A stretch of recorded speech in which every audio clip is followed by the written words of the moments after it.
എന്താണ് ദൈവത്തിന്റെ ഹൃദയം എന്ന് നമുക്ക് ചിന്തിക്കാം. ഇവിടെ ഈ 5-ാം അധ്യായത്തിലേക്ക് വരുമ്പോൾ അവിടെ അപ്പൊ യേശുക്രിസ്തു അനേകം പ്രാവശ്യം പ്രസംഗിച്ചിട്ടുണ്ട്. പക്ഷെ ഇതാണ് നമുക്ക് ആദ്യം അവൈലബിൾ ആവുന്ന കാര്യം. കാരണം ഗലീലിലൊക്കെ ഒത്തിരി സിനഗോഗുകളിലൊക്കെ കർത്താവ് ഓൾറെഡി പ്രസംഗിച്ചിരുന്നു, കർത്താവ് സുവിശേഷം പറയുന്നുണ്ടായിരുന്നു. എന്നാൽ 5-ാം അധ്യായത്തിലേക്ക് വരുമ്പോൾ നമുക്ക് ഈ കർത്താവിന്റെ ടീച്ചിങ്സിന് ഒരു ക്രോഡീകരിച്ച രീതിയിൽ നമുക്ക് ലഭിക്കാം. ഇവിടെ പറയുന്ന അവൻ പുരുഷാരത്തെ കണ്ടാരെ മലമേൽ കയറി, അവൻ ഇരുന്ന ശേഷം ശിഷ്യന്മാരടുക്കൽ വന്നു, അവൻ തിരുവായി മൊഴിഞ്ഞ് അവരോട് ഉപദേശിച്ച് എന്തെന്നാൽ. അപ്പോൾ ഇത് പുരുഷാരോടുണ്ട്, ശിഷ്യന്മാരടുത്തുണ്ട്. അപ്പം കർത്താവിനെ ദൂരെ നിന്ന് കേൾക്കുന്നവരുണ്ട്, അടുത്തുനിന്ന് കേൾക്കുന്നവരുണ്ട്. എനിക്ക് തോന്നുന്നത് എല്ലാ സന്ദർഭത്തിലും കറക്റ്റാണ്. ഈ നീതിയും അങ്ങനെ തന്നെയാണ്. ഈ നീതി ദൂരത്തുനിന്ന് കേൾക്കുമ്പോൾ നമുക്ക് ടെക്സ്റ്റ് ബുക്ക് പോലെ തോന്നും. എന്നാൽ അടുത്തുനിന്ന് കേൾക്കുമ്പോഴാണ് നമ്മളെ ചലഞ്ച് ചെയ്യുന്നത്, വെല്ലുവിളിക്കുന്നത്. ഇതെന്താണ്, എങ്ങനെ ജീവിക്കാൻ പറ്റും എന്നൊരു വെല്ലുവിളിയിലേക്ക് നമ്മൾ വരുന്നു. അവൻ തിരുവായി മൊഴിഞ്ഞ് അവരുടെ ഉപദേശം എന്തെന്നാൽ, നമ്മൾ ആദ്യത്തെ ഒരു 11 വാക്യങ്ങൾ നമ്മൾ വായിക്കുമ്പോൾ ഇതിനെ ഭാഗ്യവർണ്ണനകൾ എന്നാണ് പറയുന്നത്. ഭാഗ്യവർണ്ണനകൾ, ഫസ്റ്റ് 11 വേഴ്സസ് ഭാഗ്യവർണ്ണനകൾ അല്ലെങ്കിൽ ബിയാറ്റിറ്റ്യൂഡ്സ് എന്ന വാക്കാണ് ഉപയോഗിക്കുന്നത്. ഈ ഭാഗ്യവർണ്ണനകൾ എന്ന് പറഞ്ഞു കഴിഞ്ഞാൽ ആരാണ് യഥാർത്ഥത്തിൽ ഭാഗ്യവാൻ എന്നുള്ള വെളിപ്പെടുത്തലാണ് നമ്മൾ കാണുന്നത്. നമ്മൾ ഭൂമിയിലേക്ക് നോക്കുമ്പോൾ ഒത്തിരി ഭാഗ്യവാന്മാരെ കാണുന്നുണ്ടല്ലേ? നിങ്ങൾ ഒത്തിരി ഭാഗ്യവാന്മാരെ കാണുന്നുണ്ടാവല്ലോ. അവന്റെയൊക്കെ ഒരു ഭാഗ്യം കേട്ടിട്ടില്ലേ? പക്ഷെ നമുക്കതില്ല, നമുക്ക് അങ്ങനെ ഒരു ഭാഗ്യം. അപ്പൊ എല്ലാവരും ഭാഗ്യത്തെ കുറിച്ച് സംസാരിക്കുന്നു. പക്ഷെ ഇത് ശരിക്കും ഭാഗ്യം എന്നുള്ളതിനേക്കാൾ ലക്ക് എന്നുള്ള അർത്ഥത്തിലല്ല, ഇത് ബ്ലസ്സഡ്നെസ് എന്നുള്ള അർത്ഥത്തിലാണ്. അതായത് ദൈവത്തിന്റെ അനുഗ്രഹം എന്ന വലിയ ഭാഗ്യം ലഭിച്ചവർ. So blessedness, blessed are those who are poor. ആരാണോ ദരിദ്രരായിരിക്കുന്നത് അവർ അനുഗ്രഹിക്കപ്പെട്ടവരാണ്, ബ്ലസ്ഡ് ആണ്, ഭാഗ്യവാന്മാരാണ്. ഇതിനകത്ത് ഏറ്റവും പ്രധാനപ്പെട്ട ഒരു വാക്ക് ഈ ആത്മാവിലെ ദാരിദ്ര്യം എന്ന വാക്കാണ്. ഈ ആത്മാവിലെ ദാരിദ്ര്യമാണ് ഞാൻ ആദ്യം നിങ്ങളോട് പറഞ്ഞത്. അപ്പൊ ഇത് വായിക്കുന്ന ആൾക്കാര്, ഇത് പ്രസംഗിക്കുന്ന ആൾക്കാരെല്ലാം ആദ്യം പരിശീലിക്കേണ്ടത്, മനസ്സിലാക്കേണ്ടത്, ഇത് ആത്മീക ദാരിദ്ര്യം നമ്മളിൽ എന്തുമാത്രം ഉണ്ടെന്ന് കാണിക്കുന്ന ഒരു പ്രസംഗമാണ്. അപ്പൊ നമ്മൾ ആത്മീകമായിട്ട് എത്ര ദരിദ്രന്മാരാണ്. എന്താണ് ഈ ആത്മീക ദാരിദ്ര്യം എന്ന് പറയുന്നത്? ഈ ദാരിദ്ര്യം എന്നുള്ള ഗ്രീക്ക് വാക്കിന്റെ യഥാർത്ഥ അർത്ഥം, ഇവിടെ ഉപയോഗിച്ചിരിക്കുന്ന വാക്കിന്റെ യഥാർത്ഥ അർത്ഥം നടു ഒടിഞ്ഞ അവസ്ഥ എന്നാണ്. അതായത് കൂഞ്ഞു നടക്കുക, വയ്യാതെ. അപ്പം നീതി സംബന്ധമായി ദൈവത്തിന് മുമ്പിൽ ആത്മസംബന്ധമായി നടു ഒടിഞ്ഞ അവസ്ഥയിൽ ഇരിക്കുന്നവർ ഭാഗ്യവാന്മാരാണ്. എന്ന് പറയുന്നത് സ്വയം ഒന്ന് എഴുന്നേറ്റ് നടക്കാൻ പോലും പറ്റാത്ത, നമ്മുടെ ദാരിദ്ര്യം കൊണ്ട് നടു ഒടിഞ്ഞു എന്ന് പറയുന്ന പോലെ. അതായത് ഈ എക്സ്ട്രീം പോവർട്ടി, നമുക്ക് ചിന്തിക്കാൻ പറ്റാത്ത ദാരിദ്ര്യം. ഈ ദാരിദ്ര്യം എന്ന് പറയുന്നത് ആർക്ക് വന്നിട്ടുണ്ടോ, സ്പിരിച്വൽ പോവർട്ടി ആർക്ക് വന്നിട്ടുണ്ടോ അവർ ഭാഗ്യവാന്മാർ. Blessed are those who R spiritually poor. ഈ സ്പിരിച്വൽ പോവർട്ടി എന്ന് പറയുന്നത് അത്ര എളുപ്പമുള്ളൊരു കാര്യമല്ല. നമ്മൾ വിചാരിച്ചാൽ അത് വരികയുമില്ല. ദൈവത്തിന് മാത്രം നമ്മൾ വരുത്താൻ പറ്റുന്ന ഒരു കാര്യം. അതുകൊണ്ട് തന്നെ ഭാഗ്യം എന്ന് വേണേൽ പറയാം, ഭാഗ്യവർണ്ണന. കാരണം ദൈവത്തിനല്ലാതെ നമ്മൾ വിചാരിച്ചാൽ നമ്മുടെ ഉള്ളിൽ ഈ സ്പിരിച്വൽ പോവർട്ടി ഉണ്ടാക്കാൻ പറ്റില്ല. എങ്ങനെയാണ് ഈ സ്പിരിച്വൽ പോവർട്ടി ഉണ്ടാകുന്നത്? അത് യേശുക്രിസ്തുവിന്റെ ശുശ്രൂഷയ്ക്ക് അടിസ്ഥാനമായിട്ടുള്ള കാര്യമാണ് ഈ സ്പിരിച്വൽ പോവർട്ടി എന്ന് പറയുന്നത്. നമ്മൾ ഒത്തിരി സ്പിരിച്വലി റിച്ച് ആയിട്ട് തോന്നുന്ന ആൾക്കാരാണ്. നമ്മൾ എന്തെങ്കിലും സഭയ്ക്ക് വേണ്ടി ചെയ്താലോ നമുക്ക് എന്തൊക്കെ ചെയ്തു എന്നൊരു ഫീലിംഗ് വരും. നമ്മൾ അത്ര നിസ്സാരന്മാരൊന്നും അല്ല, നടുഒടിഞ്ഞവരൊന്നും അല്ല, ആണോ? കുറച്ചൊക്കെ നമ്മൾ ഒപ്പിക്കുന്നുണ്ട്. നമുക്ക് എന്ത് ചെയ്യുന്നതിന് കണക്കുണ്ട്. ഇത്രയും ഞങ്ങൾ ചെയ്തു, കർത്താവിന് വേണ്ടി അധ്വാനിച്ചു, ചെറുപ്പകാലത്ത് ട്രാക്റ്റുമായിട്ട് നടന്നു, കഥകൾ കേട്ടിട്ടില്ലേ? എത്രയോ ഇടികൊണ്ടു. നിങ്ങൾ യേശുക്രിസ്തുവിനെ കുറിച്ച് ആലോചിച്ചേക്കെ. ഞാൻ കഴിഞ്ഞ ദിവസം ചിന്തിച്ചൊരു കാര്യമാണ്. 3 ദിവസം 15,000-ഓളം പേരോട് ഒരു മലയുടെ മുകളിൽ നിന്ന് പ്രസംഗിച്ചിട്ട് 3 ദിവസം ഇറങ്ങി വരുമ്പോ ഞാൻ മടുത്തു, എനിക്കിതിരി വെള്ളം താന്നല്ല പറഞ്ഞു. എന്താ പറഞ്ഞു? ഇവിടെ ഇരിക്കുന്നവർ ക്ഷീണിച്ചു പോകാൻ സാധ്യതയുണ്ട്, ഇവർക്ക് കൊടുക്കാൻ വല്ലതുണ്ടോ എന്ന് ചോദിച്ചു. കർത്താവിനെ കുറിച്ച് ചിന്തിച്ചതുപോലുമില്ല. ഞാൻ ആലോചിക്കരുത്, മൈക്രോഫോൺ സ്പീക്കറും ഇല്ലാത്ത കാലത്തും 15,000 പേരോട് സംസാരിക്കണമെങ്കിൽ ഒരു മലയുടെ മുകളിൽ കയറി അലറി വിളിക്കണം. അങ്ങനെ തന്നെ ഈ മലയിൽ കയറുന്ന പ്രസംഗിക്കാനുള്ള കാരണം അതാ. കാരണം ഇതിന്റെ റിവർബറേഷൻ ആ മുഴുവൻ സ്ഥലത്തോട്ട് എത്തും. അപ്പൊ അത്ര എഫേർട്ട് എടുത്ത് 3 ദിവസം പ്രസംഗിച്ചിട്ട് കർത്താവ് പറയാണ്, എവിടെയെങ്കിലും ബൈബിൾ കാണുന്നുണ്ടോ നിനക്ക് വേണ്ടി ഞാൻ ഉയർത്തിന്ന് വന്നതല്ലേടാ, എന്തെങ്കിലും മൈൻഡ് ഉണ്ടോ? പറഞ്ഞിട്ടുണ്ടോ? പരാതി പറഞ്ഞിട്ടുണ്ടോ? ഞാൻ ഒത്തിരി കഷ്ടപ്പെട്ടു, എനിക്ക് ഉറക്കം, അങ്ങനെ ഒന്നും പറഞ്ഞില്ല. പൗലോസ് പറഞ്ഞിട്ടുണ്ട്. പക്ഷെ യേശുക്രിസ്തു മിണ്ടിയിട്ടില്ല, കണക്ക് കൂടിയിട്ടില്ല, സ്പിരിച്വൽ റിച്ച്നെസ് ആയിട്ട് ചിന്തിച്ചിട്ടില്ല. കാരണം പിതാവിനെ മഹത്വപ്പെടുത്തണമെന്നല്ലാതെ വേറെ ഒന്നുമില്ല. നമുക്ക് ചെറിയൊരു കാര്യം ചെയ്യുമ്പോഴേക്കും ഞാൻ എന്തുമാത്രം അധ്വാനിച്ച ഒരു ഫീലിംഗ് വരുന്നത്. അതിനല്ല മറ്റുള്ളവർ അത്ര ആരാധിക്കുന്ന ആളല്ലാന്ന്, അത്രയും വർക്ക് ചെയ്യുന്ന ആളല്ലാന്ന് കണ്ടു കഴിഞ്ഞാൽ ഇങ്ങനെ നടന്നോ, അധ്വാനിക്കാൻ ഞങ്ങളൊക്കെ ഉള്ളൂ. ഉടനെ വരും ഇതിന്റെ കണക്ക്. നമ്മുടെ ഹൃദയത്തിൽ ഇങ്ങനെ മടക്കായിട്ട് നമ്മൾ ചെയ്ത കാര്യങ്ങളുടെ കണക്ക് വരും. പിരിച്ചിരി പോറാവാൻ വലിയ പാടാ. നമ്മള് കർത്താവിന് വേണ്ടി ആ വൈബ്രേഷൻ വില കൊടുത്തവര് അല്ലെ, എന്ത് വില കൊടുത്തു? ഒന്നും കൊടുക്കാൻ നമ്മളെ കൊണ്ട് പറ്റി. നമ്മൾ വിചാരിക്കും നമ്മൾ കർത്താവിന് വേണ്ടി എന്തൊക്കെ ചെയ്തു. ഈ പരീക്ഷന്മാർക്ക് അങ്ങനെ ഒരു പ്രോബ്ലം ഉണ്ടായിരുന്നു. അവര് സ്പിരിച്വലി റിച്ച് ആയിരുന്നു, അവർക്ക് ഒരിക്കലും കർത്താവിനെ അനുഭവിക്കാൻ പറ്റില്ല. ഈ സ്പിരിച്വൽ പോവർട്ടി ഉണ്ടാകുന്നതിന്റെ പഴയ നിയമത്തിൽ അനേക എക്സാമ്പിൾസ് ഉണ്ട്. പഴയ നിയമം നമ്മൾ എപ്പോഴും പുതിയ നിയമത്തിന്റെ വെളിച്ചത്തിൽ വായിക്കുമ്പം വേറൊരർത്ഥത്തിലാണ് പഴയ നിയമം മുഴുവൻ നമുക്ക് വെളിപ്പെട്ട് വരുന്നത്. ഉദാഹരണത്തിന് യെശയ്യാവിന്റെ പ്രവചന പുസ്തകം നമ്മൾ നോക്കിക്കഴിഞ്ഞാൽ അവിടെ 6-ാം അധ്യായത്തിൽ നമുക്ക് എല്ലാവർക്കും അറിയാവുന്ന ഒരു ഭാഗമാണ്. ഈ സ്പിരിച്വൽ പോവർട്ടിക്ക് എക്സ്പ്ലെയിൻ ചെയ്യാൻ പറ്റിയ ഒരു ഭാഗമാണ്. 6-ാം അധ്യായത്തില് യെശയ്യാവ് ഉസിയാ രാജാവ് മരിച്ച ആണ്ടിൽ കർത്താവ് ഉയർന്നും പൊങ്ങിയുമുള്ള സിംഹാസനത്തിൽ ഇരിക്കുന്നത് ഞാൻ കണ്ടു. അപ്പോൾ പെട്ടെന്നൊരു കാഴ്ചയിലേക്ക് യെശയ്യാവ് പോവാണ്. അവന്റെ വസ്ത്രത്തിന്റെ വിളിമ്പുകൾ മന്ദിരത്തെ നിറച്ചിരുന്നു. സാറാഫുകൾ അവന് ചുറ്റും നിന്ന് ഓരോരുത്തരും 6 ചിറകുണ്ടായിരുന്നു. നിങ്ങൾക്കറിയാം, അത് മുഴുവൻ വായിക്കേണ്ട കാര്യമില്ല. 3-ാം വാക്യത്തിൽ പറയുന്നു, അത് വായിക്കാം. ഓരോരുത്തരും 6 ചിറകുണ്ടായിരുന്നു. 2 കൊണ്ട് അവർ മുഖം മൂടി, 2 കൊണ്ട് കാൽ മൂടി, 2 കൊണ്ട് പറന്നു. ഒരുത്തനോടൊരുത്തൻ സൈന്യങ്ങളുടെ യഹോവ പരിശുദ്ധൻ പരിശുദ്ധൻ പരിശുദ്ധൻ, സർവ്വഭൂമിയും അവന്റെ മഹത്വം കൊണ്ട് നിറഞ്ഞിരിക്കുന്നുവെന്ന് ആർത്തു പറഞ്ഞു. അവർ ആർക്കുന്ന ശബ്ദത്താൽ ഉന്മരപ്പടികളുടെ അടിസ്ഥാനങ്ങൾ കുലുങ്ങി ആലയം പുക കൊണ്ട് നിറഞ്ഞു. അപ്പൊ ഇവിടെ സംഭവിക്കുന്നത് എന്താന്ന് വെച്ച് കഴിഞ്ഞാല്, നമ്മൾ വിചാരിക്കുന്നത് ഈ സാറാപ്പുകൾ ദൈവത്തെ ആരാധിക്കുമെന്ന്. ശരിക്കും പറഞ്ഞാൽ അങ്ങനെ ആണെന്നും അല്ലെന്നും പറയാം. കാരണം ഈ സാറാപ്പുകൾ ദൈവത്തോടൊന്നും പറയുന്നില്ല. ഉണ്ടോ? ഇവർ ദൈവത്തോടല്ല പറയുന്നത്, ഒരുവൻ വേറൊരുവനോടാ പറയുന്നത്. ഒരു ദൂതൻ വേറൊരു ദൂതനോടാ പറയുന്നത്. എന്തായിരിക്കും പറയുന്നത്? സൈന്യങ്ങളുടെ ദൈവമായ യഹോവ പരിശുദ്ധൻ പരിശുദ്ധൻ പരിശുദ്ധൻ. ഇവരെന്തിനാ ഇത് മൂടി വെച്ചിരിക്കുന്നത്? കണ്ണു മൂടിയേക്കുന്നത്? അവർക്ക് ആ പരിശുദ്ധിയിലേക്ക് നോക്കാൻ പറ്റുന്നില്ല. എന്തിനാ കാല് മൂടി വെച്ചിരിക്കുന്നത്? അവർ ഒരു തെറ്റും ചെയ്തിട്ടില്ലെങ്കിലും അവർക്ക് ആ ദൈവത്തിന്റെ മുന്നിലേക്ക് വരുമ്പം ഇമ്പ്യൂർ ആയിട്ട് തോന്നുക.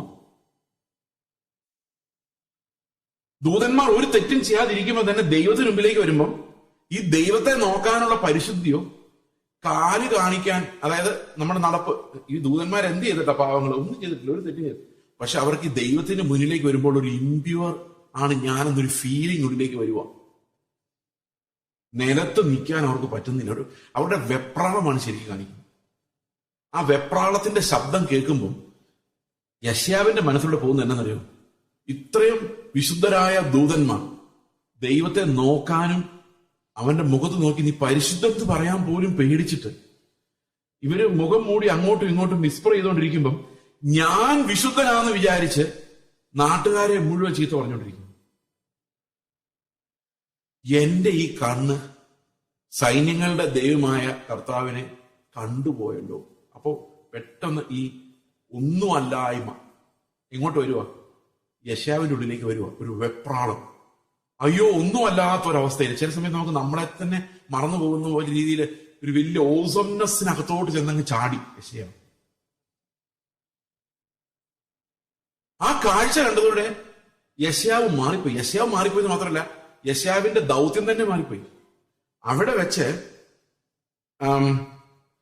അപ്പോൾ സാറാഫുകൾ ഒരുത്തൻ യാഗപീഠത്തിൽ നിന്ന് കൊടിൽ കൊണ്ടൊരു തീക്കനെടുത്ത് കയ്യിൽ പിടിച്ചുകൊണ്ട് എന്റെ അടുക്കൽ പറന്നു വന്നു. അത് എന്റെ വായ്ക്ക് തൊഴിച്ചു, ഇതാ ഇത് നിന്റെ അധരങ്ങളെ തൊട്ടതിനാൽ നിന്റെ അകൃത്യം നീങ്ങി നിന്റെ പാപത്തിന് പരിഹാരം വന്നിരിക്കുന്നു പറഞ്ഞു. ഈ പ്രസംഗകന്റെ അവസ്ഥയാണ് അത്. ഞാൻ പറഞ്ഞു, അതായത് നമ്മുടെ 1-ാം അധ്യായമൊക്കെ വായിക്കുമ്പോ എന്തോ അയ്യോ കഷ്ടം കഷ്ടം തന്നെ പ്രവചിക്കുന്നു അല്ലെ. കാളവന്റെ ഉടയവനെ കഴുതന്റെ യജമാനെയൊക്കെ അറിയുന്നു, എന്നാൽ എന്റെ ജനം അറിയുന്നില്ല. എന്തൊക്കെ വഴക്ക പറയുന്നത്. ഓക്കെ, അപ്പോൾ ഈ 6-ാം അധ്യായത്തിലേക്ക് വന്നു കഴിഞ്ഞപ്പോഴേക്കും അദ്ദേഹം ഒരു കാര്യം മനസ്സിലാക്കുകയാണ്. ഈ പ്രസംഗിക്കാൻ സ്റ്റേജിൽ നിൽക്കുന്നവർക്ക് സാധാരണഗതിയിൽ ഒരു അഹങ്കാരമുണ്ട്. അവരുടെ ചിന്ത, മുമ്പിൽ ഇരിക്കുന്നവർക്കെല്ലാം കുറെ പ്രശ്നങ്ങളുണ്ട്, അതിന്റെ എല്ലാം പരിഹാരം എന്റെ കയ്യിലുണ്ട്, ഇതാ നിങ്ങൾ കേട്ടോ. ഇങ്ങനൊരു ഫീലിംഗിലായി മുമ്പിൽ നിൽക്കുന്ന ആൾക്കാർ. പക്ഷെ ഇപ്പോഴാണ് യെശയ്യാവിന് മനസ്സിലായത് അവർക്കുള്ള അതേ പ്രോബ്ലം തന്നെയാണ് എനിക്കുള്ളത്. അല്ലെ? അങ്ങനെയല്ലേ? അയ്യോ ഞാൻ നശിച്ചു, ഞാൻ ശുദ്ധിയില്ലാത്ത അതരങ്ങളുള്ള ഒരു മനുഷ്യൻ, ശുദ്ധിയില്ലാത്ത അതരങ്ങളുള്ള ജനത്തിന്റെ നടുവിൽ വസിക്കുന്നു. അവരും എനിക്കും തമ്മിൽ യാതൊരു ഡിഫറൻസും ഇല്ല. ചീത്ത പറയുന്നവനും ചീത്ത കേൾക്കുന്നവനും തമ്മിൽ യാതൊരു ഡിഫറൻസും ഇല്ല. ഇതാണ് ദാരിദ്ര്യം എന്ന് പറയുന്നത്. ഇനി ഒന്നും ദൈവത്തിന് മുമ്പിൽ അവകാശപ്പെടാനില്ല. പാപിയായിട്ടും അകൃത്യം ചെയ്തവനായിട്ടും യെശയ്യാവ് എന്ന വലിയ പ്രവാചകൻ പോയി ദൈവത്തിന് മുമ്പിൽ നിൽക്കുകയാണ്. അപ്പൊ അതിന്റെ ദൂതൻ എന്താ പറയുന്നത്? ഇതാ സാറാപ്പോട് ഇതാ ഇത് നിന്റെ അധരങ്ങളെ തൊട്ടതിനാൽ നിന്റെ അകൃത്യം നീങ്ങി നിന്റെ പാപത്തിന് പരിഹാരം വന്നിരിക്കുന്നു എന്ന് പറഞ്ഞു. അപ്പോഴാണ് ഒരു ശബ്ദം കേൾക്കുന്നത്, ഞാൻ ആരെ അയക്കേണ്ടു, ആർ എനിക്കായി പോകും. ഇനി നമ്മൾ ഒരു സീൻ മാറുകയാണ്. ഈ ഉസിയ രാജാവ് മരിച്ച ആണ്ടിലെ സിംഹാസനത്തിൽ ഇരിക്കുന്നത് ആരായിരുന്നു? പിതാവാണോ പുത്രനാണോ?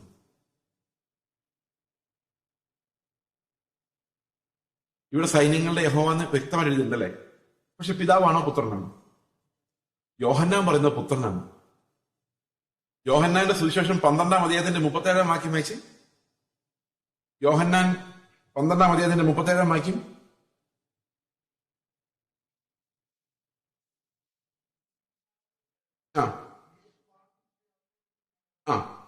അവർ കാണുക അവൻ ഇത്ര വളരെ അടയാളങ്ങൾ ചെയ്തിട്ടും അവർ അവനിൽ വിശ്വസിച്ചില്ല. അപ്പൊ യോഹന്നാൻ പറയാണ്, അത് ഇൻവേർട്ടഡ് കോമയിൽ ഇട്ടിരിക്കുകയാണ്, കർത്താവെ ഞങ്ങൾ കേൾപ്പിച്ചത് ആർ വിശ്വസിച്ചിരിക്കുന്നു? കർത്താവിന്റെ ഭുജം ആർക്ക് വെളിപ്പെട്ടിരിക്കുന്നു? യെശയ്യാ പ്രവാചകൻ പറഞ്ഞ വചനം നിവൃത്തിയാകുവാൻ ഇടവന്നു. അപ്പൊ ഇത് എത്ര അധ്യായത്തിലാണ് അതുള്ളത്? ഞങ്ങൾ പറഞ്ഞത് ആർ വിശ്വസിച്ചിരിക്കുന്നു. എത്ര അധ്യായം? 53-ാം അധ്യായം. ഇതിന്റെ തുടക്കം അങ്ങനെയാണ്. ഇതൊക്കെ അറിയാലോ അല്ലേ? അതിന്റെ കാരണം യെശയ്യാവ് വേറെ ഒരിടത്ത് പറയുന്നു. അത് 6-ാം അധ്യായം. അവിടെ എന്താ പറയുന്നത്? അവർ കണ്ണുകൊണ്ട് കാണുകയോ ഹൃദയം കൊണ്ട് ഗ്രഹിക്കുകയോ മനം തിരികയോ താൻ അവരെ സൗഖ്യമാക്കി ചെയ്യാതിരിക്കേണ്ടതിന് അവരുടെ കണ്ണ് അവൻ കുരുടാക്കി ഹൃദയം പഠിപ്പിച്ചിരിക്കുന്നു. അപ്പൊ യെശയ്യാവിനോട് ഈ മെസ്സേജ് കൊടുക്കുമ്പോഴേ ദൂതൻ പറയുന്നുണ്ട് അവരുടെ കണ്ണ് കുരുട. ഈ മെസ്സേജ് കേൾക്കുമ്പോഴേക്ക് എന്ത് സംഭവിക്കും? ആർക്കും ഒന്നും പിടികിട്ടില്ല. കുറെ ആൾക്കാരുടെ കുരുടത്വം വരും. അപ്പൊ യെശയ്യാവയ്ക്ക് എത്ര നാൾ അത് ഒന്നും അവശേഷിക്കാതെ എല്ലാം നശിക്കുന്നവരെ, അതിനൊരു റെമനന്റ് മാത്രമേ രക്ഷപ്പെടുള്ളൂ. അതിന്റെ അടുത്ത വാക്യം നോക്കി, 12 യോഹന്നാൻ 12:41. യെശയ്യാവ് അവന്റെ തേജസ് കണ്ട് അവനെക്കുറിച്ച് സംസാരിച്ചുകൊണ്ടാവുന്നു ഇത് പറഞ്ഞത്. അപ്പൊ ആരെക്കുറിച്ചാ പറയുന്നത്?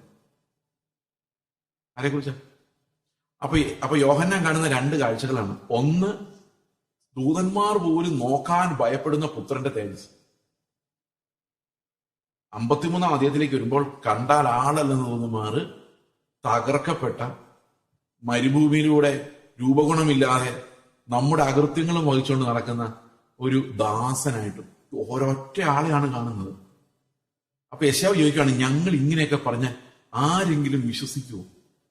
ഇത്രയും വലിയ കർത്താവ്, തേജസ്സിന്റെ കർത്താവ്, ഇങ്ങനെ ഒന്നുമില്ലാത്തവനായി മണ്ണിലോട്ട്. നിങ്ങൾ ആലോചിച്ച് നോക്കിയാൽ യോഹന്നാൻ എങ്ങനെയാണ് യെശയ്യാവിന്റെ പ്രവചനത്തെ വ്യാഖ്യാനിച്ചത്? ഇത്ര കറക്റ്റായിട്ട് നമ്മൾ ചുമ്മാ യെശയ്യാവിന്റെ പ്രവചനം വായിച്ചിട്ട് അത് അപ്പോസ്തലന്മാർ കണ്ടൊരു കാഴ്ചയുണ്ട്. ആ കാഴ്ചയിലൂടെ തന്നെ നമ്മൾ പഴയ നിയമത്തിലേക്ക് നോക്കണം.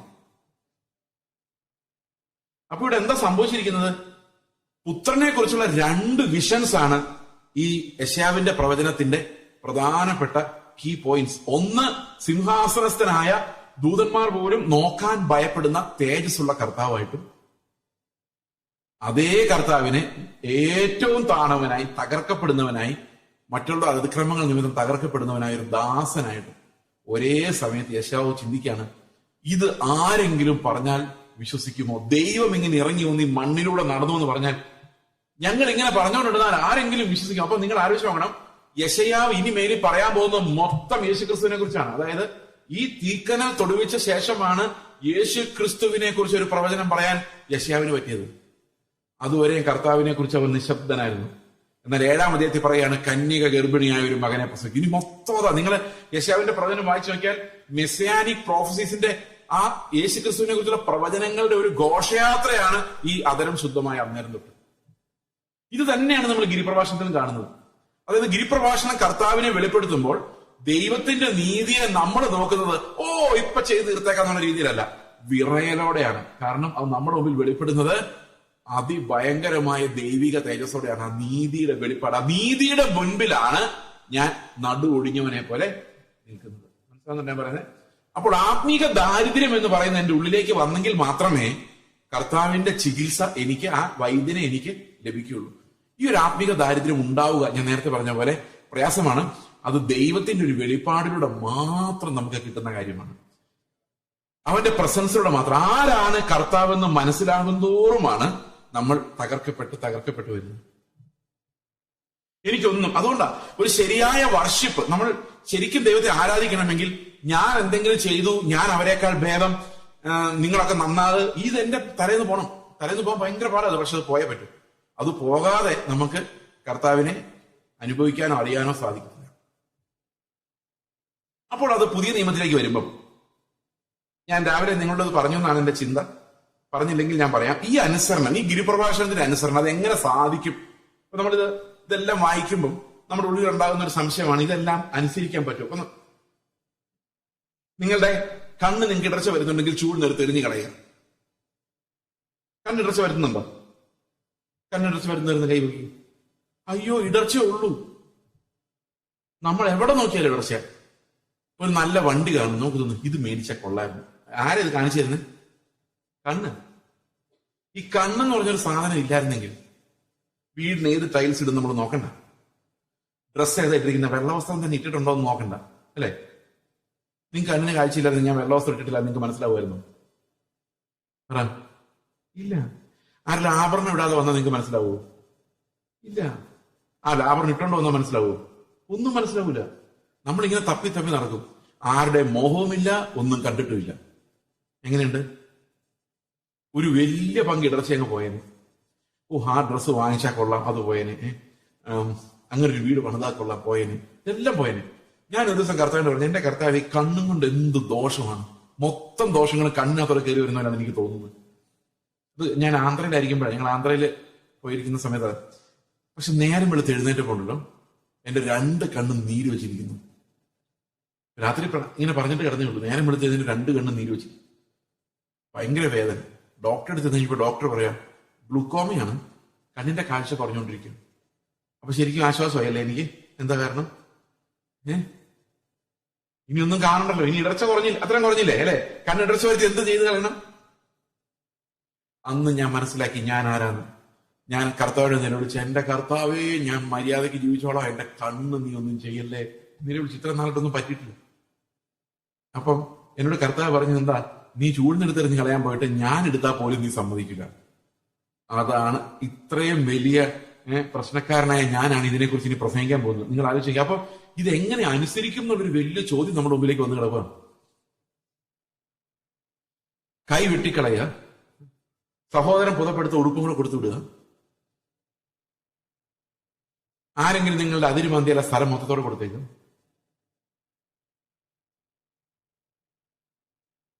നിങ്ങളുടെ വീട്ടിലാണെങ്കിൽ ഒരു വീട് എനിക്ക് എന്നേക്കാൻ പറഞ്ഞാൽ കൊടുത്തേക്കും. എത്ര പേർക്ക് അനുസരിക്കാൻ താല്പര്യമുണ്ട്?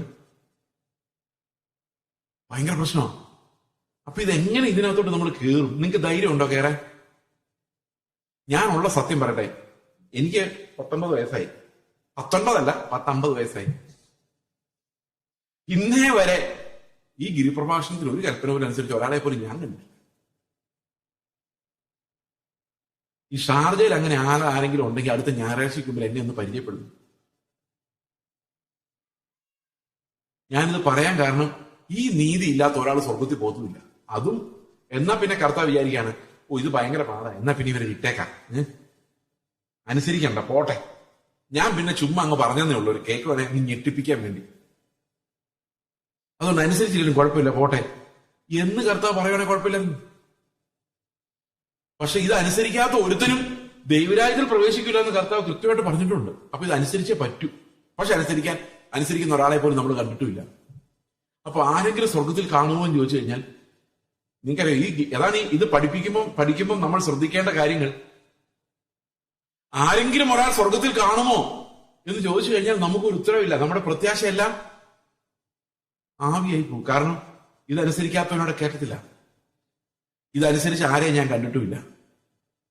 എന്നാൽ ഞാൻ സ്വർഗത്തിൽ പോകും. അതെങ്ങനെ പോകും എന്നുള്ളതാണ് ഈ പുതിയ നിയമത്തിന്റെ ടീച്ചിങ്.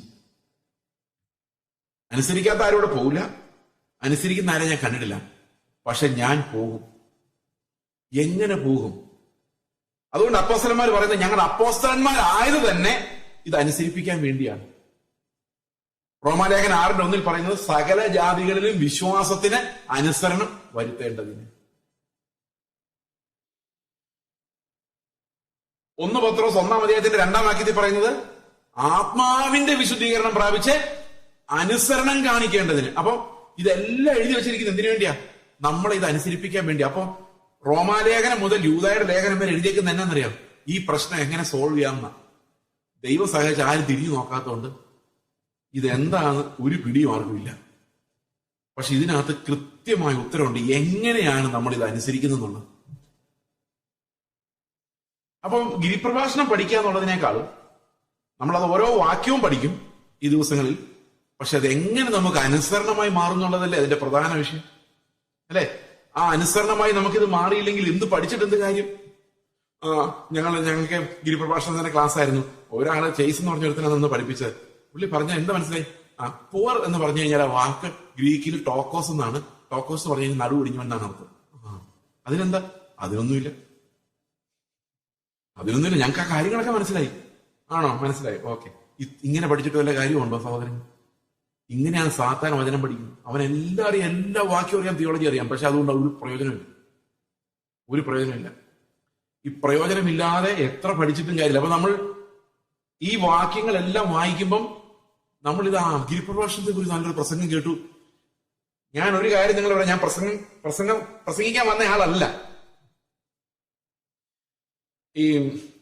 ഞാൻ തമിഴ്നാട്ടിൽ ചെന്ന് കഴിഞ്ഞപ്പോൾ അവിടെ ഒരു ചർച്ചിൽ IPC ചർച്ചിൽ പ്രസംഗിക്കാറ്. അപ്പം അവിടുത്തെ പാസ്റ്റർ പറഞ്ഞു കഴിഞ്ഞ ആഴ്ച ഞങ്ങളുടെ ചർച്ചിൽ ഈ പ്രസംഗനാണ് വന്നത്. ചോദിച്ചു ഏത് പ്രസംഗന്? പുള്ളി പേര് പറഞ്ഞു. ഭയങ്കര പ്രശസ്തനായ പ്രസംഗൻ. അപ്പൊ ഞാൻ ചോദിച്ചു റെക്കോർഡ് ചെയ്തു. അപ്പൊ പുള്ളിക്കാർ പറഞ്ഞു, അവർ പറഞ്ഞു റെക്കോർഡ് ചെയ്തിട്ടില്ല, പുള്ളി റെക്കോർഡ് ചെയ്തെന്ന് പ്രത്യേകം പറഞ്ഞായിരുന്നു. ഞാൻ ചോദിച്ചാൽ എന്താ? പുള്ളി പറഞ്ഞു അടുത്ത ആഴ്ച ഗൾഫിൽ പോകുന്നുണ്ട്, അവിടെ പ്രസംഗിക്കാനുള്ള പ്രസംഗമാണ്. നേരത്തെ റെക്കോർഡ് ചെയ്ത് വെളിയിൽ പോയി കഴിഞ്ഞാൽ പിന്നെ അവിടെ പ്രസംഗിച്ചാൽ ഒരു ഗുമ്മ് കിട്ടത്തില്ല. അതുകൊണ്ട് ഈ പുതിയ പ്രസംഗം ഗൾഫിലേക്ക് വേണ്ടി മാറ്റി വെച്ചിരിക്കും. നിങ്ങളൊന്ന് ആലോചിച്ച് നോക്കി, ഇത് എന്താണ്? A+B² = A²+2AB. രാവിലെ വേറൊരു സാധനം ഞാൻ ചോദിച്ചായിരുന്നല്ലേ, A+B³ അത് പറഞ്ഞേക്കാം. A+B³ = A³+3A²B+3AB²+B³ എന്ന് ഞാൻ ഇന്ന് ഓർത്തിരിക്കാനുള്ള കാരണം അന്ന് 10ാം ക്ലാസ്സിൽ പഠിപ്പിച്ച സാറ് തിരിച്ചും തിരിച്ചും ഒരേ കാര്യം തന്നെ ആ ക്ലാസ്സിലെ പുറകിലത്തെ ബെഞ്ചിൽ ഇരിക്കുന്നവരെ മനസ്സിലാക്കാൻ വേണ്ടി പഠിപ്പിച്ചുകൊണ്ടാണ് അതിങ്ങനെ മനസ്സിൽ നിന്ന് വെള്ളം പോലെ വരുന്നത്. ആ സാറ് പറയാ ഒരു പ്രസംഗം ഒരിടത്തെ പ്രസംഗിക്കുള്ളൂ, രണ്ടാമത് പ്രസംഗിക്കില്ല എന്ന് പറഞ്ഞായിരുന്നെങ്കിൽ നമ്മളെല്ലാം വെള്ളം കുടിച്ചേനെ. അപ്പൊ ശരിക്കും നല്ലൊരു പ്രസംഗം പ്രസംഗിക്കുക എന്നുള്ളതല്ല, നിങ്ങൾ എല്ലാവരും ഈ അനുസരണത്തിലേക്ക് എത്തുക എന്നുള്ളതാണ് ഏതൊരു അപ്പോസ്തലിക ഉപദേശത്തിന്റെ ഉദ്ദേശം.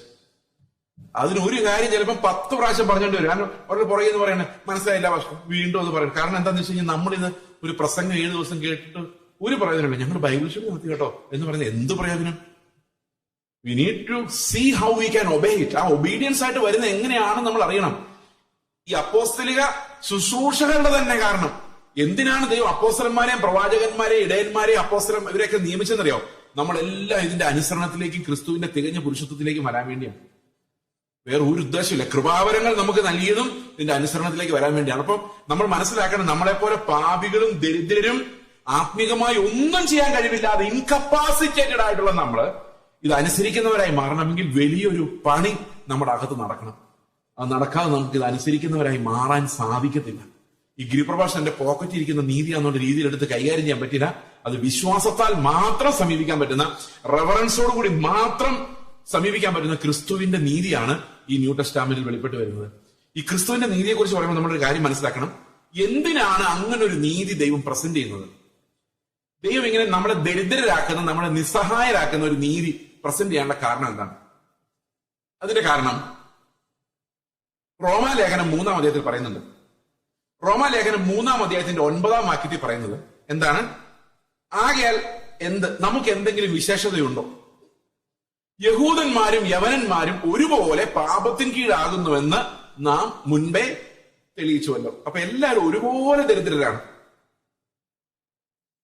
10-ാം വാക്യത്തിൽ പറയാണ് നീതിമാൻ ആരുമില്ല, അല്ലെ? ഒരുത്തൻ പോലുമില്ല. മോശയുടെ ന്യായപ്രമാണം അത്രയും നാള് 2000-ഓളം വർഷം അവരുടെ കയ്യിൽ ഇരുന്നിട്ടും ഒരൊറ്റ നീതിമാൻ പോലും ഉണ്ടായില്ല. അതെന്തുകൊണ്ട് അങ്ങനെ? എന്തുകൊണ്ട് അങ്ങനെ നീതിമാന്മാരുണ്ടാകാത്തത്? റോമാലേഖനത്തിൽ പറയുന്നു, ന്യായപ്രമാണം കൊണ്ട് ഒരു നീതിമാനെ ഉണ്ടാക്കാനോ സാധിക്കുകയില്ല. അതിന്റെ കാരണം എന്താണെന്ന് വെച്ച് കഴിഞ്ഞാൽ, ഈ ന്യായപ്രമാണം നമ്മളെ അനുസരിപ്പിക്കുന്നത് നീതിയിൽ നിന്നല്ല, ഭയത്തിൽ നിന്നാണ്. ഉദാഹരണത്തിന്, ഒരപ്പന് 2 മക്കളുണ്ടായിരുന്നിരിക്കട്ടെ. അതിൽ മൂത്ത മകൻ ഭയങ്കര ധിക്കാരി, അഹങ്കാരി, അനുസരണക്കേടുള്ളവനാണെന്ന് വിചാരിച്ചു. 2ാമത്തെ മകൻ ഭയങ്കര പാവം, എല്ലാം അനുസരിക്കുന്ന നീതിമാനായ ഒരാളെന്ന് വിചാരിച്ചു. അങ്ങനെ ആരും ലോകത്തില്ല, ഉണ്ടെന്ന് വിചാരിച്ചു. അപ്പൊ ആദ്യത്തെ മകന്റെ അപ്പം പറയാണ്, ഞാൻ നിന്നൊരു പണി ഏൽപ്പിക്കുകയാണ്, ഈ വീടെല്ലാം ഇന്ന് ക്ലീൻ ചെയ്തിട്ട് പോകണം. അപ്പൊ മകൻ പറയാണ്, എനിക്ക് സൗകര്യമില്ല. അപ്പൊ അപ്പം പറയാണ്, മര്യാദയ്ക്ക് ഇത് നീ ചെയ്തില്ലെങ്കിൽ നിന്നെ ഞാൻ വീട്ടിൽ നിന്ന് ഇറക്കി വിടും. എനിക്കിങ്ങനെ ഒരു മകനില്ല. ഞാൻ പറയുന്ന ഒന്നും അനുസരിക്കാത്തൊരു മകൻ എനിക്ക് എന്തിനാണ്? അപ്പം പോയി കഴിഞ്ഞപ്പോ ഞാൻ ആലോചിക്കുക, വിതയ്ക്കാത്തർന്ന് കൊയ്യുകയും വിതറാത്തർന്ന് ചേർക്കുകയും ചെയ്യും ദുഷ്ണായ എന്റെ അപ്പൻ എന്നെ ഇറക്കി വിടാനുള്ള എല്ലാ സാധ്യതയുണ്ട്. എന്തെങ്കിലും ചെയ്ത അടിച്ചു വാരിയേക്കാം. ഈവൻ അതെല്ലാം അടിച്ചു വാരി. എന്തുകൊണ്ട് അടിച്ചു വാരിയത്? ഈ 2ാമത്തെ ചൂല് കൊണ്ട്, അതല്ല, എന്ത് കാരണത്താലാണ് അടിച്ചു വാരിയത്? അപ്പൻ ഇറക്കി വിടുന്ന് പേടിച്ചിട്ടാ. കാരണം അവൻ തന്നെത്താൻ സന്ധാരണം ചെയ്യാനുള്ള പ്രായമായിട്ടില്ല, ധിക്കാരം മാത്രമേ ഉള്ളൂ, കൈയൊന്നുമില്ല. 2ാമത്തെ മകൻ ഒരു ദിവസം വന്ന് ചിന്തിക്കുകയാണ്, എന്റെ അപ്പനും അമ്മ എനിക്ക് വേണ്ടി എന്തുമാത്രം കഷ്ടപ്പെടുന്നു, ഞാൻ അങ്ങ് ഒരു ഹെൽപ്പ് ചെയ്തേക്കാം എന്ന് വിചാരിച്ച അവനും. അപ്പൊ 2 പേരെ നമ്മൾ നോക്കുമ്പോൾ അടിച്ചു വരുന്നുണ്ട്. ഇതിലാരാ നീതിമാൻ? നീതിമാൻ ആരാ? പേടിച്ചനുസരിച്ചവനാണോ അതോ സ്നേഹത്തിനനുസരിച്ചവനാണോ നീതിമാൻ? അപ്പൊ നീതിമാനെ ഉണ്ടാക്കണമെങ്കിൽ നിയമം മതിയോ അതോ ഹൃദയം മാറണോ? നീതി പ്രവൃത്തി ഉണ്ടാക്കാൻ നമ്മൾ തോക്ക് കാണിച്ചാൽ മതി, എന്ത് വേണമെങ്കിലും നമ്മളെ കൊണ്ട് ചെയ്യിപ്പിക്കും. കാരണം എല്ലാവർക്കും മരണഭയം ഉള്ളതുകൊണ്ട് ആരെ കൊണ്ട് എന്ത് വേണമെങ്കിലും ചെയ്യിപ്പിക്കും. പക്ഷെ ആളെ നീതിമാനാക്കാൻ പറ്റില്ല. നീതിമാനാകണമെങ്കിൽ അകത്ത് എന്തുണ്ടാവണം? ക്രിസ്തുവിന്റെ സ്വഭാവം അകത്തുണ്ടാകണം. പരിവർത്തനം അകത്ത് വന്നാൽ മാത്രമേ ഒരു നീതിമാൻ ഉണ്ടാവുകയുള്ളൂ. അപ്പൊ അവിടെ പറഞ്ഞ പുതിയമത്തിൽ പറയുന്ന ക്രിസ്തുവിന്റെ സ്നേഹം ഞങ്ങളെ നിർബന്ധിക്കുന്നു. അതായത് ഞാൻ വ്യഭിചാരം ചെയ്യാത്തതും മോഷ്ടിക്കാത്തതും പൈസ അടിച്ചു മാറ്റാത്തതും കൊലപാതകം ചെയ്യാത്തതും ഒന്നും നരകത്തിൽ പോകുന്നു പേടിച്ചിട്ടല്ല. കർത്താവിന്റെ സ്നേഹത്തിന്റെ നിർബന്ധത്താൽ എന്റെ ഹൃദയം മാറിപ്പോയതുകൊണ്ടാണ്. എനിക്കത് അറപ്പും അസ്വസ്ഥതയും മാറിയതുകൊണ്ടാണ്. അത് ദൈവം അങ്ങനെ മാറ്റിയത് കൊണ്ടാണ്. ആ ഹൃദയ പരിവർത്തനം ഇല്ലാതെ നീതിമാന്മാരുണ്ടാകുന്നില്ല, നീതി പ്രവൃത്തി ഉണ്ടാകും. ഞാൻ പലപ്പോഴും ഗൾഫിൽ വരുമ്പം ഇവിടുത്തെ ആൾക്കാർ ഡീസന്റ് ആയിട്ട് വണ്ടി ഓടിക്കുന്നത് ഞാൻ കണ്ടിട്ടുണ്ട്. ഇതേ ആൾക്കാർ കേരളത്തിൽ വരുമ്പോൾ ഒരു മര്യാദ ഇല്ലാതാണ് ഓടിക്കുന്നതെന്ന് എനിക്കറിയാം. ഇവിടെ എന്തോ ഡീസന്റ് എന്നറിയോ? അവര് ലൈനിൽ വെയിറ്റ് ചെയ്യുന്നു, അടുത്ത വണ്ടി പോകാൻ വേണ്ടി. അതും ഞാൻ ഒരു ദിവസം ഒരാളോട് ചോദിച്ചു, ഇത് ഇത്രയും ബാക്കിൽ നിന്നത് കുറച്ചുകൂടെ മുട്ടിച്ചു നമ്മുടെ സ്വഭാവമാണല്ലോ. കേരളത്തിൽ ഒരു മീറ്റർ പുറകിലോട്ട് വണ്ടി നിർത്തി കഴിഞ്ഞാൽ അതിനിടെ ഒരു ഓട്ടോക്കാരൻ വന്ന് ആ 1 മീറ്ററിനകത്ത് നിർത്തി കഴിഞ്ഞു. അപ്പൊ നമ്മൾ നമ്പർ പ്ലേറ്റ് ഒന്നും കാണാത്ത രീതിയിൽ window to window, bumper to bumper ആണ് കേരളത്തിൽ ഓടിക്കുന്നത്. പക്ഷെ ഇവിടെ എന്ത് ഡീസന്റാ! ഞാൻ ഈ ഖത്തറിലൊക്കെ ഇരുന്ന് കുറച്ചുകൂടി ഡീസന്റ് ആയിട്ട് തോന്നി. ഇവിടെ കുറച്ചൊക്കെ ഇത്, പക്ഷെ അവിടെ ഭയങ്കര ഡീസന്റ് ആണ്. ആ അകലമൊക്കെ മെയിൻറ്റെയിൻ ചെയ്യുന്നുണ്ട്. ഇത് മലയാളികൾ തന്നെയാണോ എന്ന് എനിക്ക് സംശയം. അത്ര ഡീസന്റ് ആണ്. അതെന്താ അങ്ങനെ? നമ്മൾ നന്നായതാണോ? അല്ല, നമ്മൾ നന്നാവൊന്നുമില്ല. അതാ നിയമം അങ്ങനെ ഇരിക്കുന്നതുകൊണ്ടാണ്. ആ നിയമം അവിടെ നിന്ന് 2000 റിയാൽ ഫൈൻ അങ്ങ് മാറിയാൽ നമ്മൾ പറപ്പിക്കൽ കാണാം. ശരിയാണോ? അപ്പൊ ശരിക്കും പറഞ്ഞു കഴിഞ്ഞാൽ നിയമം എന്തിനു കൊള്ളാന്ന് വെച്ച് കഴിഞ്ഞാൽ കുറെ ഗുരുത്വം കെട്ടവരെ കൺട്രോൾ ചെയ്യാൻ വേണ്ടി വെച്ചിരിക്കുന്ന സാധനം. അത് ഒരാളെയും നീതിമാനാക്കുന്നില്ല, ഈ അനീതിയും ദുഷ്ടതയും തടയുന്നതേ ഉള്ളൂ. അപ്പൊ മനുഷ്യരുടെ നീതി എപ്പോഴും വരുന്നത് നിയമങ്ങളിലൂടെ അനീതിയെ തടഞ്ഞുകൊണ്ടാണ്. എന്നാൽ ദൈവത്തിന്റെ നീതി വരുന്നത് അനീതിയുടെ ആയുധമായിട്ടല്ല, അത് നമ്മുടെ ഹൃദയത്തിൽ ക്രിസ്തുവിനെ വെളിപ്പെടുത്തിക്കൊണ്ടാണ്. അത് ടോട്ടലി ഡിഫറെന്റ് ആയിട്ടുള്ള ഒരു പരിപാടിയാണ്. മനസ്സിലാകുന്നുണ്ടോ പറയുന്നത്? അപ്പൊ ഗിരിപ്രഭാഷണത്തിൽ പറയുന്ന നീതി എനിക്ക് ഉണ്ടാകണമെങ്കിൽ, യേശുക്രിസ്തുവിന്റെ നീതി എനിക്ക് ഉണ്ടാകണമെങ്കിൽ ക്രിസ്തു എന്റെ ഉള്ളിൽ വസിക്കണം. അവനെ കൊണ്ടല്ലാതെ ആരെ കൊണ്ടും ഈ പണി പറ്റത്തില്ല. അപ്പോഴും നിങ്ങൾക്ക് ചോദിക്കാം, നിങ്ങളുടെ ഉള്ളിലൊക്കെ ക്രിസ്തു ഉണ്ടല്ലോ, എന്നിട്ടൊന്നും ഞാൻ കാണുന്നില്ലോ എന്ന്. അതിന്റെയൊക്കെ മറുപടി വരുന്നുണ്ട്, പുറകെ ഞാൻ പറയാം. ഈ ആത്മാവിലുള്ള ദാരിദ്ര്യം എന്താന്ന് മനസ്സിലായാൽ മാത്രമേ നമുക്ക് മുൻപോട്ടുള്ള ആ പഠനം വ്യക്തമാവുകയുള്ളൂ. ദൈവത്തെ നമ്മൾ അറിയുന്നുണ്ട്, ദൈവത്തിന്റെ നീതി നമ്മൾ അറിയുന്നുണ്ട്. എനിക്ക് ഏറ്റവും കൂടുതൽ ആത്മീകമായ ഈ ദാരിദ്ര്യം എനിക്ക് മനസ്സിലായത് ഈ അടുത്തിടെയാണ്. റോമാലേഖനം ഞാൻ ബൈബിൾ കോളേജ് പഠിച്ചാണ്. റോമാലേഖനം ബൈബിൾ കോളേജ് പഠിക്കും. എനിക്ക് നല്ല മാർക്കും തന്നവര്, ഒരു നല്ലപോലെ ഞാൻ പഠിച്ചായിരുന്നു. പക്ഷെ എനിക്കൊന്നും മനസ്സിലായില്ലായിരുന്നു. ഈ എക്സാമിനേഷന് പഠിക്കാൻ വേണ്ടി കാര്യമായിട്ട് മനസ്സിലാകണമെന്നില്ല. ഏതൊക്കെ ചോദ്യം വരുന്ന ഉദ്ദേശം വെച്ച് പഠിച്ചു വെച്ചാൽ മതി, തട്ടിക്കൂട്ടി അപ്പുറത്ത് കയറാം. പക്ഷെ അതുകൊണ്ട് ഗ്രഹിച്ചു എന്നർത്ഥമില്ല. പക്ഷെ ഈ റോമാലേഖനം ഗ്രഹിക്കാൻ എല്ലാവരും ചിന്തിക്കുന്നത് ഭയങ്കര ടഫായിട്ടുള്ള ഒരു ലേഖനമെന്നാണ്. പക്ഷെ ഈ റോമാലേഖനം ഗ്രഹിക്കാൻ വേണ്ടത് ജ്ഞാനമല്ല, ബുദ്ധിയല്ല, തകർന്ന ഹൃദയമാണ്. ഒരു പാപിയോട് ദൈവം എങ്ങനെയാണ് സംസാരിക്കുന്നത്? ഞാൻ പാപിയാണെന്നും എനിക്ക് സ്വയം രക്ഷപ്പെടാൻ പറ്റില്ലെന്നും ദൈവത്തിന്റെ ശത്രുവായിട്ടാണ് ഞാൻ ജീവിക്കുന്നതെന്നും ജീവിച്ചതെന്നും എനിക്ക് ബോധ്യമുണ്ടെങ്കിലേ ആ ഒരു കണ്ണിലൂടെ വായിച്ചാലേ ദൈവം എന്നെ എങ്ങനെയാണ് രക്ഷിക്കുന്നതെന്നുള്ള റോമാലേഖനത്തിൽ എനിക്ക് വെളിപ്പെട്ട് വരുള്ളൂ. ഞാൻ ഈ പറയുന്ന എക്സാമ്പിള് 2016 17 നടന്ന, എനിക്ക് കൃത്യമായിട്ട് ഓർക്കുന്നില്ല. ഞങ്ങളുടെ ഒരു മകൻ ബാംഗ്ലൂരിലാണ്, അഡോപ്റ്റഡ് മകനാണ്. ബാംഗ്ലൂരിൽ ആയിരുന്നെന്ന് ഒരു കെയർ സെന്ററിലാണ് ഞാൻ താമസിച്ചുകൊണ്ടിരുന്നത്. ഒരു ദിവസം ഞങ്ങൾ അവനെ കാണാൻ വേണ്ടി പോയപ്പോൾ ഞങ്ങൾ എല്ലാവരും അവിടെ ചെന്ന് അവനോട് കുറെ സംസാരിച്ച് കഴിഞ്ഞ് ഞാൻ തിരിച്ച് കാറിലോട്ട് കയറി. കാർ സ്റ്റാർട്ടാക്കുന്ന സമയത്ത്, ഈ 2018 തോന്നുന്നു, കോവിഡ് വരുന്നതിനിപ്പോ മുമ്പ് കാർ സ്റ്റാർട്ട് ചെയ്യുന്നത് എനിക്ക് ഞങ്ങൾ ഒന്നും കൂടെ പോയി ഒന്ന് ബൈ പറഞ്ഞിട്ട് വരാം. ഞാൻ ഇറങ്ങി അവന്റെ അടുത്ത് ചെന്ന് ഇങ്ങനെ തോളത്ത് കൈവച്ച്, അവൻ HIV പോസിറ്റീവാണ്. തോളത്ത് കൈവച്ചിട്ട് ഞാൻ അവനോട് പറഞ്ഞു, മോനെ പപ്പ അടുത്ത മാസം വരാൻ കേട്ടോ. അവൻ എന്നെ കെട്ടിപ്പിടിച്ചിട്ട് ഒരൊറ്റ കരച്ചിലാണ്. അപ്പൊ ഞാൻ വിചാരിച്ചു അവൻ കരയട്ടെ, കുറച്ച് ആ വിഷമം അങ്ങ് മാറട്ടെ വിചാരിച്ചു. കുറച്ചു നേരം കഴിഞ്ഞ് കരച്ചിൽ നിർത്തി. ഞാൻ വണ്ടി സ്റ്റാർട്ട് ചെയ്തു, ബൈ പറഞ്ഞു. അവൻ ചിരിച്ചു, ഞാനും ബൈ പറഞ്ഞ് തിരിച്ചു പോന്നു. വഴിയിലൂടെ പോകുമ്പോൾ എന്റെ ഹൃദയത്തിനകത്തൊരു ഭയങ്കരമായ വേദന വന്നു. ഞാൻ കർത്താവിനെ വിളിച്ചു, കർത്താവ്, എന്തുകൊണ്ടാണ് അവൻ എന്റെ വീട്ടിൽ താമസിക്കാൻ പറ്റാതെ പോയത്? അപ്പൊ കർത്താവിന്റെ ആത്മാവോട് പറഞ്ഞു, അവൻ നിന്റെ രക്തത്തിൽ പിറന്ന മകനല്ലാത്തതുകൊണ്ടാണ്. ഇതൊരു ഇടിവാള് പോലെ വന്നത്. കാരണം ഞാൻ വിചാരിച്ചത് ഈ HIV ഉള്ള കുഞ്ഞുങ്ങളെയൊക്കെ വളർത്തി ഞാൻ ഭയങ്കര നീതിമാനായിരുന്നു. കർത്താവിന്റെ ശബ്ദം ഇങ്ങനെ വന്നു കഴിഞ്ഞപ്പോഴേക്കും എന്റെ ഉള്ളിൽ വെപ്രാളമായി. ഞാൻ വണ്ടി പിടിച്ചോണ്ടിരിക്കും. എന്റെ ഭാര്യയുണ്ട്, വേറെ ആരോ എന്റെ കൂടെ, മോനുണ്ട്, വേറെ ആരോ 1-2 പേരുണ്ട്. ആരൊക്കെ ഉണ്ടെന്ന് ഞാൻ ഓർക്കുന്നില്ല. പിന്നെ വണ്ടി ഓടിച്ചോണ്ടിരിക്കുമ്പം എന്റെ ഉള്ളിൽ ഒരു തകർച്ച ഉണ്ടായി. അപ്പൊ ഞാൻ കർത്താവിനെ വിളിച്ചു, കർത്താവെ, അവൻ 3 വയസ്സുള്ളപ്പം ഞങ്ങളുടെ വീട്ടിൽ വന്നാണ്. 10 വയസ്സ് വരെ ഞങ്ങളുടെ വീട്ടിൽ താമസിച്ചു, 10 വർഷം. പക്ഷെ ഞങ്ങൾ കേരളത്തിലോട്ട് പോരുന്ന സമയത്ത് ഇവനെ ഒരു കെയർ സെന്ററിലോട്ട് മാറ്റേണ്ടി വന്നു. കാരണം കേരളത്തിൽ വന്നു കഴിഞ്ഞാൽ HIV പോസിറ്റീവ് മകൻ, അപ്പനില്ല, അമ്മയ്ക്കില്ല, ഇതെങ്ങനെ വന്നു, ഇതാരാണ്, ഭയങ്കര എൻക്വയറി, ഇതിന്റെ ഉത്തരം പറയേണ്ടി വരും. തന്നെയല്ല ഇവിടെ മലയാളികൾക്ക് ഭയങ്കര പാരനോയിയ. ഇങ്ങനെയുള്ളവരെ കണ്ട് അവരതിൽ നടന്നു പോയാലും പകരുമെന്ന് ആൾക്കാർക്ക് പേടിയാണ്. അതുകൊണ്ട് സ്കൂളിൽ കൊണ്ടുവിടാൻ വരെ പ്രയാസമാണ്. കേരളത്തിൽ ഇത് വലിയ പാടാണ്. അപ്പൊ ഞങ്ങൾ വിചാരിച്ചു ഞങ്ങൾ കേരളത്തിലോട്ട് മിനിസ്ട്രിക്ക് പോകുന്ന വഴിക്ക് ഇവനെ കെയർ സെന്റർ, തന്നെയല്ല ഓൾറെഡി ചെറിയ അസ്വസ്ഥതകളൊക്കെയാണ്, ആരോഗ്യപരമായിട്ടുള്ള പ്രശ്നങ്ങളൊക്കെ ഉണ്ട്. അപ്പൊ ട്രീറ്റ്മെന്റ് ആവശ്യമാണ്. അപ്പൊ ട്രീറ്റ്മെന്റും കൂടെ ഉള്ള ഒരു സ്ഥലത്ത് ഞങ്ങൾ ആക്കി. ഞാൻ കർത്താവ് എന്ത് ചെയ്യുമായിരുന്നു, ഇതല്ലേ വഴി ഉണ്ടായിരുന്നുള്ളൂ. അപ്പൊ കർത്താവിന്റെ ആത്മാവിനോട് പിന്നെയും പറഞ്ഞു, നിന്റെ രക്തത്തിൽ പിറന്ന കുഞ്ഞല്ലാത്തതുകൊണ്ടാണ്.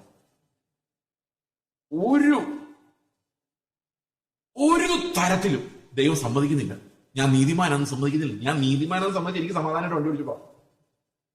എന്നാലും നീ ഇത്രയും ചെയ്തല്ലോ, അത് മതി എന്ന് കർത്താവ് പറയുമായിരുന്നെങ്കിൽ ആശ്വാസമായിരുന്നു.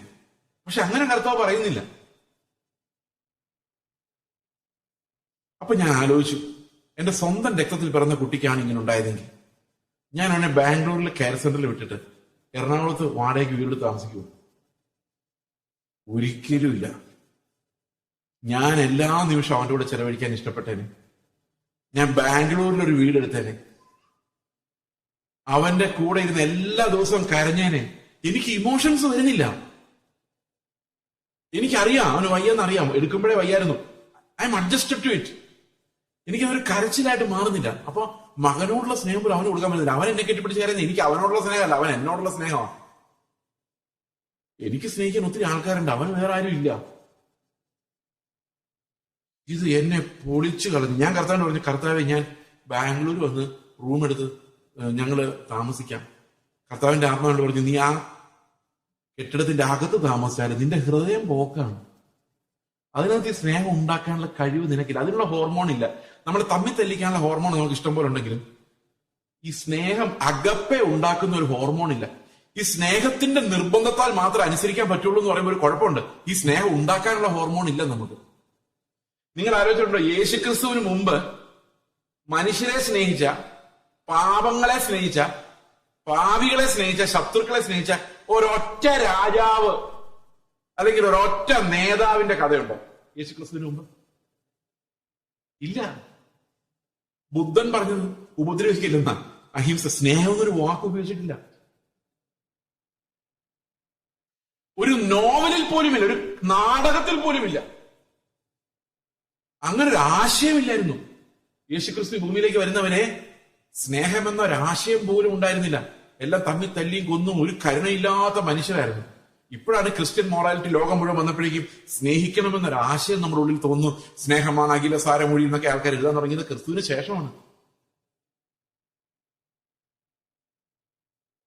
അപ്പോൾ ഈ സ്നേഹത്തിന്റെ പ്രത്യേകത, ഈ സ്നേഹം കുഞ്ഞുങ്ങളെ കാണുമ്പോൾ വാത്സല്യം ഉണ്ടാക്കുന്ന ഹോർമോൺ നമുക്കുണ്ട്. പക്ഷെ അയൽവക്കത്തെ കുഞ്ഞിനെ കാണുമ്പോൾ അതേ വാത്സല്യം തോന്നിപ്പിക്കുന്ന ഹോർമോൺ എനിക്കുണ്ടാവില്ല. കൽപ്പന അതാണ് തന്നെ. ഞാൻ സാധാരണ ചോദിക്കുന്ന ഒരു ചോദ്യമാണ്, നിന്നെപ്പോലെ നിന്റെ അയൽക്കാരനെ സ്നേഹിക്കണമല്ലോ. അപ്പൊ എന്റെ കൊച്ചു പരീക്ഷയ്ക്ക് തോറ്റ എനിക്ക് ഭയങ്കര സങ്കടമായിരിക്കുമല്ലോ, അല്ലെ? അയ്യോ നീയൊക്കെ എന്താ പഠിക്കാൻ നടക്കുവാടാ, നിനക്ക് സമയത്ത് പഠിച്ചാൽ എന്നെ കുഴപ്പം, കണ്ടില്ലേ തോറ്റു വന്നിരിക്കുന്ന നാണം കെടുത്തി. അപ്പോഴാണ് അയൽവക്കത്തെ പയ്യനും തോറ്റു എന്നറിയുന്നത്. അപ്പൊ നമുക്ക് കുറച്ച് ആശ്വാസം തോന്നുമോ അതോ സങ്കടം ഡബിൾ ആവോ? ഒരാശ്വാസം തോന്നും അല്ലെ? കാരണം എന്താ, ഒരു കൂട്ടായാലും എന്റെ മകനെ നിന്ദിക്കും. അങ്ങനെ നമുക്ക് ആ സ്നേഹം ഉണ്ടാക്കാൻ പറ്റത്തില്ല. എനിക്ക് ആഗ്രഹമുണ്ട്, എന്നെ എതിർക്കുന്ന, ഗോസിപ്പ് പറയുന്ന, അല്ലെങ്കിൽ എന്റെ വീട്ടിൽ എന്നെ എപ്പോഴും ശല്യപ്പെടുത്തിക്കുന്ന അമ്മായിമ്മ, അമ്മയപ്പൻ, ആരിലായിക്കോട്ടെ, സ്നേഹിക്കണം ആഗ്രഹമുണ്ട്. പക്ഷെ ഇത് വരണ്ട, ഇവരുടെ മോന്തം കാണുമ്പോൾ എനിക്ക് സ്നേഹമല്ല വരുന്നത്. ഞാൻ ഇതുമായിട്ട് യുദ്ധം ചെയ്തുകൊണ്ടിരിക്കുക. എന്റെ ശരീരത്തിന്റെ ആ തത്വങ്ങൾ എന്നെ തകർത്തോണ്ടിരിക്കുകയാണ്. ആ തകർത്തോണ്ടിരിക്കുന്ന അടിമയായ, പാപത്തിന് അടിമയായ എന്നോട് പറയാണ്, നീ നിന്റെ ശത്രുക്കളെ സ്നേഹിക്കണം, ഉപദ്രവിക്കുന്നവർ പറഞ്ഞു കേൾക്കാൻ എളുപ്പം, പക്ഷെ നമ്മളെ കൊണ്ട് നടക്കത്തില്ല. ഇത് നടക്കണമെങ്കിൽ ഒരു ആത്മീകമായ പ്രോസസ്സിലൂടെ, വീണ്ടും ജനനത്തിലൂടെ നമ്മൾ കടന്നു പോയാൽ മാത്രമേ ഇത് അനുസരണമായി നമ്മൾ വരുള്ളൂ. മനസ്സിലായോ? സന്തോഷമായോ? ഒരു കാര്യത്തിൽ ആശ്വാസമില്ല, എല്ലാം പോക്കാന്ന് നമ്മളെല്ലാം പറയുന്ന ആ ഒരു ആശ്വാസമെങ്കിലും നിങ്ങൾക്ക് വന്നു കാണുമെന്ന് ഞാൻ വിചാരിക്കുന്നു. പക്ഷെ ദൈവത്തിന്റെ കരുണയാൽ അവൻ ഈ നീതി നടപ്പാക്കാൻ ഒരു പ്രത്യേക പദ്ധതി, അതായത് പാപികളെ രക്ഷിക്കാൻ വേണ്ടിയുള്ള ഒരു പ്രത്യേക പദ്ധതി ദൈവം ആവിഷ്കരിച്ചു. ആ പദ്ധതി എങ്ങനെയാന്ന് വെച്ച് കഴിഞ്ഞാൽ, ദൈവം നമുക്ക് ഈ നീതി സൗജന്യമായി തരാൻ തീരുമാനിച്ചു. അത് ഞാനൊന്ന് വിശദീകരിക്കാൻ. ഇപ്പൊ ഞാൻ നിങ്ങളോട് വചനം സംസാരിച്ചുകൊണ്ടിരിക്കും. ഞാൻ സമ്പന്നനാണെങ്കിൽ ഞാൻ ഇങ്ങനെ ചിന്തിക്കാം, ഇന്നത്തെ ദിവസം 3ാമത്തെ പ്രസംഗമാണ്, എന്തുമാത്രമാണ് ഞാൻ പ്രസംഗിച്ചത്. ഒന്നുമില്ല, ഞാൻ പറയാം എക്സാമ്പിൾ. ദൈവം എനിക്ക് കുറച്ച് നല്ല മാർക്ക് അവിടെ ഇടുമായിരിക്കും. അപ്പൊ ഞാൻ ആത്മീക സമ്പന്നല്ലേ, കുറച്ച് കാര്യം ഉണ്ടല്ലേ. ഇനി ഇങ്ങനെ ചിന്തിച്ചു നോക്കിയാൽ ദരിദ്രനാവും ഞാൻ. ഒന്നുമില്ല, ഇങ്ങനെ ഇത്രയും പ്രസംഗിച്ചിട്ടും കർത്താവ് എനിക്ക് 0 അല്ലാതെ ഒന്നും തരാൻ സാധ്യതയില്ല. എന്റെ കാരണം എന്താണെന്ന് വെച്ച് കഴിഞ്ഞാൽ, ഞാൻ നേരത്തെ പറഞ്ഞ പോലെ യേശുക്രിസ്തു പ്രസംഗിച്ചപ്പോൾ ഭയങ്കര സ്നേഹത്തോടെ, ഒരു പരാതി ഇല്ലാതെയാ പ്രസംഗിച്ചത്, അല്ലേ? എന്റെ സ്ഥാനത്ത് ക്രിസ്തു ആയിരുന്നെങ്കിൽ എങ്ങനെയായിരിക്കും നിങ്ങളോട് സംസാരിക്കുന്നത്? ഭയങ്കര സ്നേഹമായിരിക്കും, ഭയങ്കര ഭാരമായിരിക്കും. എനിക്ക് നിങ്ങളോട് ശരിക്കും സ്നേഹമൊന്നുമില്ല. സ്നേഹം ഉണ്ടോ എന്ന് ചോദിച്ചോണ്ട്, വൈരാഗ്യമില്ല. എന്നല്ലാതെ യേശുക്രിസ്തു എന്നെ സ്നേഹിച്ച സ്നേഹമൊന്നും എനിക്ക് നിങ്ങളോടില്ല. കാരണം ഈ ഒരാഴ്ച കഴിഞ്ഞ് ഞാൻ ഇവിടുന്ന് ഫ്ലൈറ്റിൽ കയറി തിരിച്ച് കേരളത്തിലെത്തി ഒരു 3-4 ദിവസം 5-6 ദിവസം കഴിയുമ്പോൾ നിങ്ങളുടെ പലരുടെയും മുഖം ഞാൻ മറന്നുപോകും. കഴിഞ്ഞ ദിവസം ഞാൻ എയർപോർട്ടിലൂടെ വരുമ്പോൾ ഒരു സഹോദരി എന്നെ മീറ്റ് ചെയ്തു. ആ സഹോദരി പാസ്റ്റർ എന്നെ മനസ്സിലായി. ഞാൻ പറഞ്ഞില്ല, പാസ്റ്റർ പണ്ട് ഷാർജ ചർച്ച കൂടി വന്നപ്പോൾ ഞങ്ങളുടെ വീട്ടിൽ വന്നായിരുന്നു. ആണോ? ഓക്കെ, സോറി, ഓർമ്മയില്ല. ഇതൊരു ചെറിയ കാര്യം. ഒരു 3-4 വർഷം മുമ്പ് ഞാനൊരു ചർച്ച പ്രസംഗം കഴിഞ്ഞപ്പോൾ ഒരു അങ്കിള് ഇത് പ്രസംഗം കഴിഞ്ഞ് എന്റെ അടുത്ത് വന്നിട്ട് ചോദിച്ചു, എന്നെ ഓർമ്മയുണ്ടോ പാസ്റ്റർ? ഞാൻ പറഞ്ഞില്ലല്ലോ. 6 മാസം മുമ്പ് പാസ്റ്റർ ഞങ്ങളുടെ ചർച്ച വന്ന് ഓർമ്മയുണ്ടോ? അതുണ്ട്. അന്ന് 3 ദിവസം ഞങ്ങളുടെ വീട്ടിലാണ് താമസിച്ചത്. ഞാൻ പറഞ്ഞു, എന്റെ കർത്താവ്, എന്റെ ഓർമ്മ ഇത് ഭയങ്കര പ്രശ്നമാണ്. അപ്പൊ നിങ്ങൾ ആരെങ്കിലും വഴി വെച്ച് കണ്ടിട്ട് ഞാൻ ഓർത്തില്ലെങ്കിൽ ഇവന്റെ കൂടെ ഇത്രയും നാളും സംസാരിച്ചിട്ട് ഇവൻ ഓർത്തില്ലെന്ന് ചിന്തിക്കരുത്. സ്നേഹമില്ലായ്മ ആയിരിക്കാം, അല്ലെ? ആയിരിക്കാം. കാരണം ഇതെല്ലാം കൂടെ കണക്കടാ. നമ്മുടെ ശരീരത്തിനകത്ത് പാപം വസിക്കുന്നത്. ഇപ്പൊ ഓരോ ദിവസം ചെല്ലുന്ന ഒരു മെമ്മറി നന്നായി വരുമല്ലോ, മെമ്മറി മോശമായി വരുവാ. അപ്പൊ നിങ്ങൾ പറയാ, സ്നേഹം എന്നും പറഞ്ഞ് എന്താ ഡയലോഗായിരുന്നു. വഴി കണ്ടിട്ട് മൈൻഡ് ചെയ്യാതെ പോകുന്ന കണ്ടില്ല അഹങ്കാരി നിങ്ങളുടെ ഹൃദയം തോന്നും. ആ ഞാനാണ് പറയുന്നത് യേശു ക്രിസ്തുവിന്റെ നീതിയുമായിട്ട് താരതമ്യപ്പെടുത്തുമ്പോൾ എനിക്ക് 0 കിട്ടിയാൽ തന്നെ ഭാഗ്യം. എന്നെ ശരിക്കും തല്ലി ഓടിക്കുക വേണ്ടത്. അപ്പൊ ഞാൻ ഇവിടെ ഇങ്ങനെ നിൽക്കുമ്പോ ഞാൻ ദരിദ്രൻ, ഒന്നും ചെയ്തിട്ടില്ല. കാരണം രാവിലെ തൊട്ട് 3 0 സമ്പാദിച്ചേക്കുന്നത്. അപ്പൊ ഞാൻ ദരിദ്രനാണോ സമ്പന്നനാണോ? അപ്പൊ നമ്മുടെ ചിന്താഗതി എങ്ങനെ പോകേണ്ടത്? ദാരിദ്ര്യം എന്ന് പറഞ്ഞാൽ എന്താ മനസ്സിലായോ? എന്തോ ദാരിദ്ര്യം? നമ്മൾ എന്ത് ചെയ്താലും ദൈവത്തിന്റെ നീതിയെ ഒന്ന് തൊടാൻ പോലും സാധിക്കില്ല എന്നുള്ളതാണ് ഈ ദാരിദ്ര്യം. ശരിക്കുമുള്ള ദാരിദ്ര്യം എന്താണ്? കയ്യിൽ 5 പൈസ ഇല്ല, മഞ്ച് വാങ്ങി തിന്നാൻ പോലും മഞ്ച് 5 നയാ പൈസ ഇല്ല. അതാണ് ദാരിദ്ര്യം. എനിക്ക് എന്റെ കയ്യിലുള്ള റിസോഴ്സ് കൊണ്ട് ഒന്നും ചെയ്യാൻ പറ്റുന്നില്ല. എന്റെ കയ്യിലുള്ള റിസോഴ്സസ് ഞാൻ മുമ്പിൽ ചെയ്യാനിരിക്കുന്ന കാര്യങ്ങള് ആയിട്ട് ഒന്നും എന്നെ കൊണ്ട് സാധിക്കുന്നില്ല. അതിന് ദാരിദ്ര്യം എന്ന് പറയുന്നത്. അപ്പൊ കർത്താവ് ഇത്രയും വലിയ മീതി നമ്മുടെ മുമ്പിൽ വെക്കുമ്പം അത് ചെയ്യാനുള്ള ഒരു ഹോർമോൺ, ഒരിത്തിരി സ്നേഹം എന്റെ ഉള്ളിൽ ജനറേറ്റ് ആകുന്നില്ല. അതാണ് എന്റെ പ്രശ്നം. അപ്പൊ ഞാൻ തീർത്തും ആരാണ്? ദരിദ്രനാണ്. മനസ്സിലായ ദാരിദ്ര്യം എന്താണ്? ദരിദ്രന്മാരാ. അപ്പൊ ദരിദ്രന്മാർക്ക് വലിയ ഭാഗ്യം അവിടെ പറഞ്ഞേക്കുന്നത് എന്തോ? അവരാണ് ദൈവത്തിന്റെ നീതിയിൽ, ദൈവത്തിന്റെ രാജ്യത്തിലേക്ക് പ്രവേശിക്കുന്നത്. ഈ നടുവൊടിഞ്ഞവർ, അതായത് ഒന്നും അവകാശപ്പെടാനില്ലാത്തവരുടെ രാജ്യമാണ് ദൈവരാജ്യം. മനസ്സിലായ? അപ്പൊ നിങ്ങൾ ചോദിക്കും ഇത് എന്ത് കളി? അതാണ് ഈ പാപികളെ രക്ഷിക്കാൻ വന്നു എന്ന് പറയുന്നത്. ആരെ രക്ഷിക്കാൻ വന്നു? നീതിമാനെ രക്ഷിക്കാനല്ല. ആരെ രക്ഷിക്കാനാ കർത്താവ് വന്നത്? പാപികളെ രക്ഷിക്കാനാ വന്നത്. അപ്പൊ പാപികളെ രക്ഷിക്കണമെങ്കിൽ ദരിദ്രന്മാരെ തന്നെ രക്ഷിക്കാൻ പറ്റുള്ളൂ അല്ലെ? ആത്മീക ദാരിദ്ര്യമുള്ളവരെ. അപ്പൊ നമ്മൾ പലപ്പോഴും ആൾക്കാരോട് വഴക്കുണ്ടാക്കുമ്പോൾ, വീട്ടിൽ സംസാരിക്കുമ്പോഴല്ല ഭാര്യ ഭർത്താവോട് വഴക്കുണ്ട്. ആരുടെ കുറ്റം? മറ്റയാളുടെ കുറ്റം. നമ്മൾ ഡീസന്റ് അല്ലേ?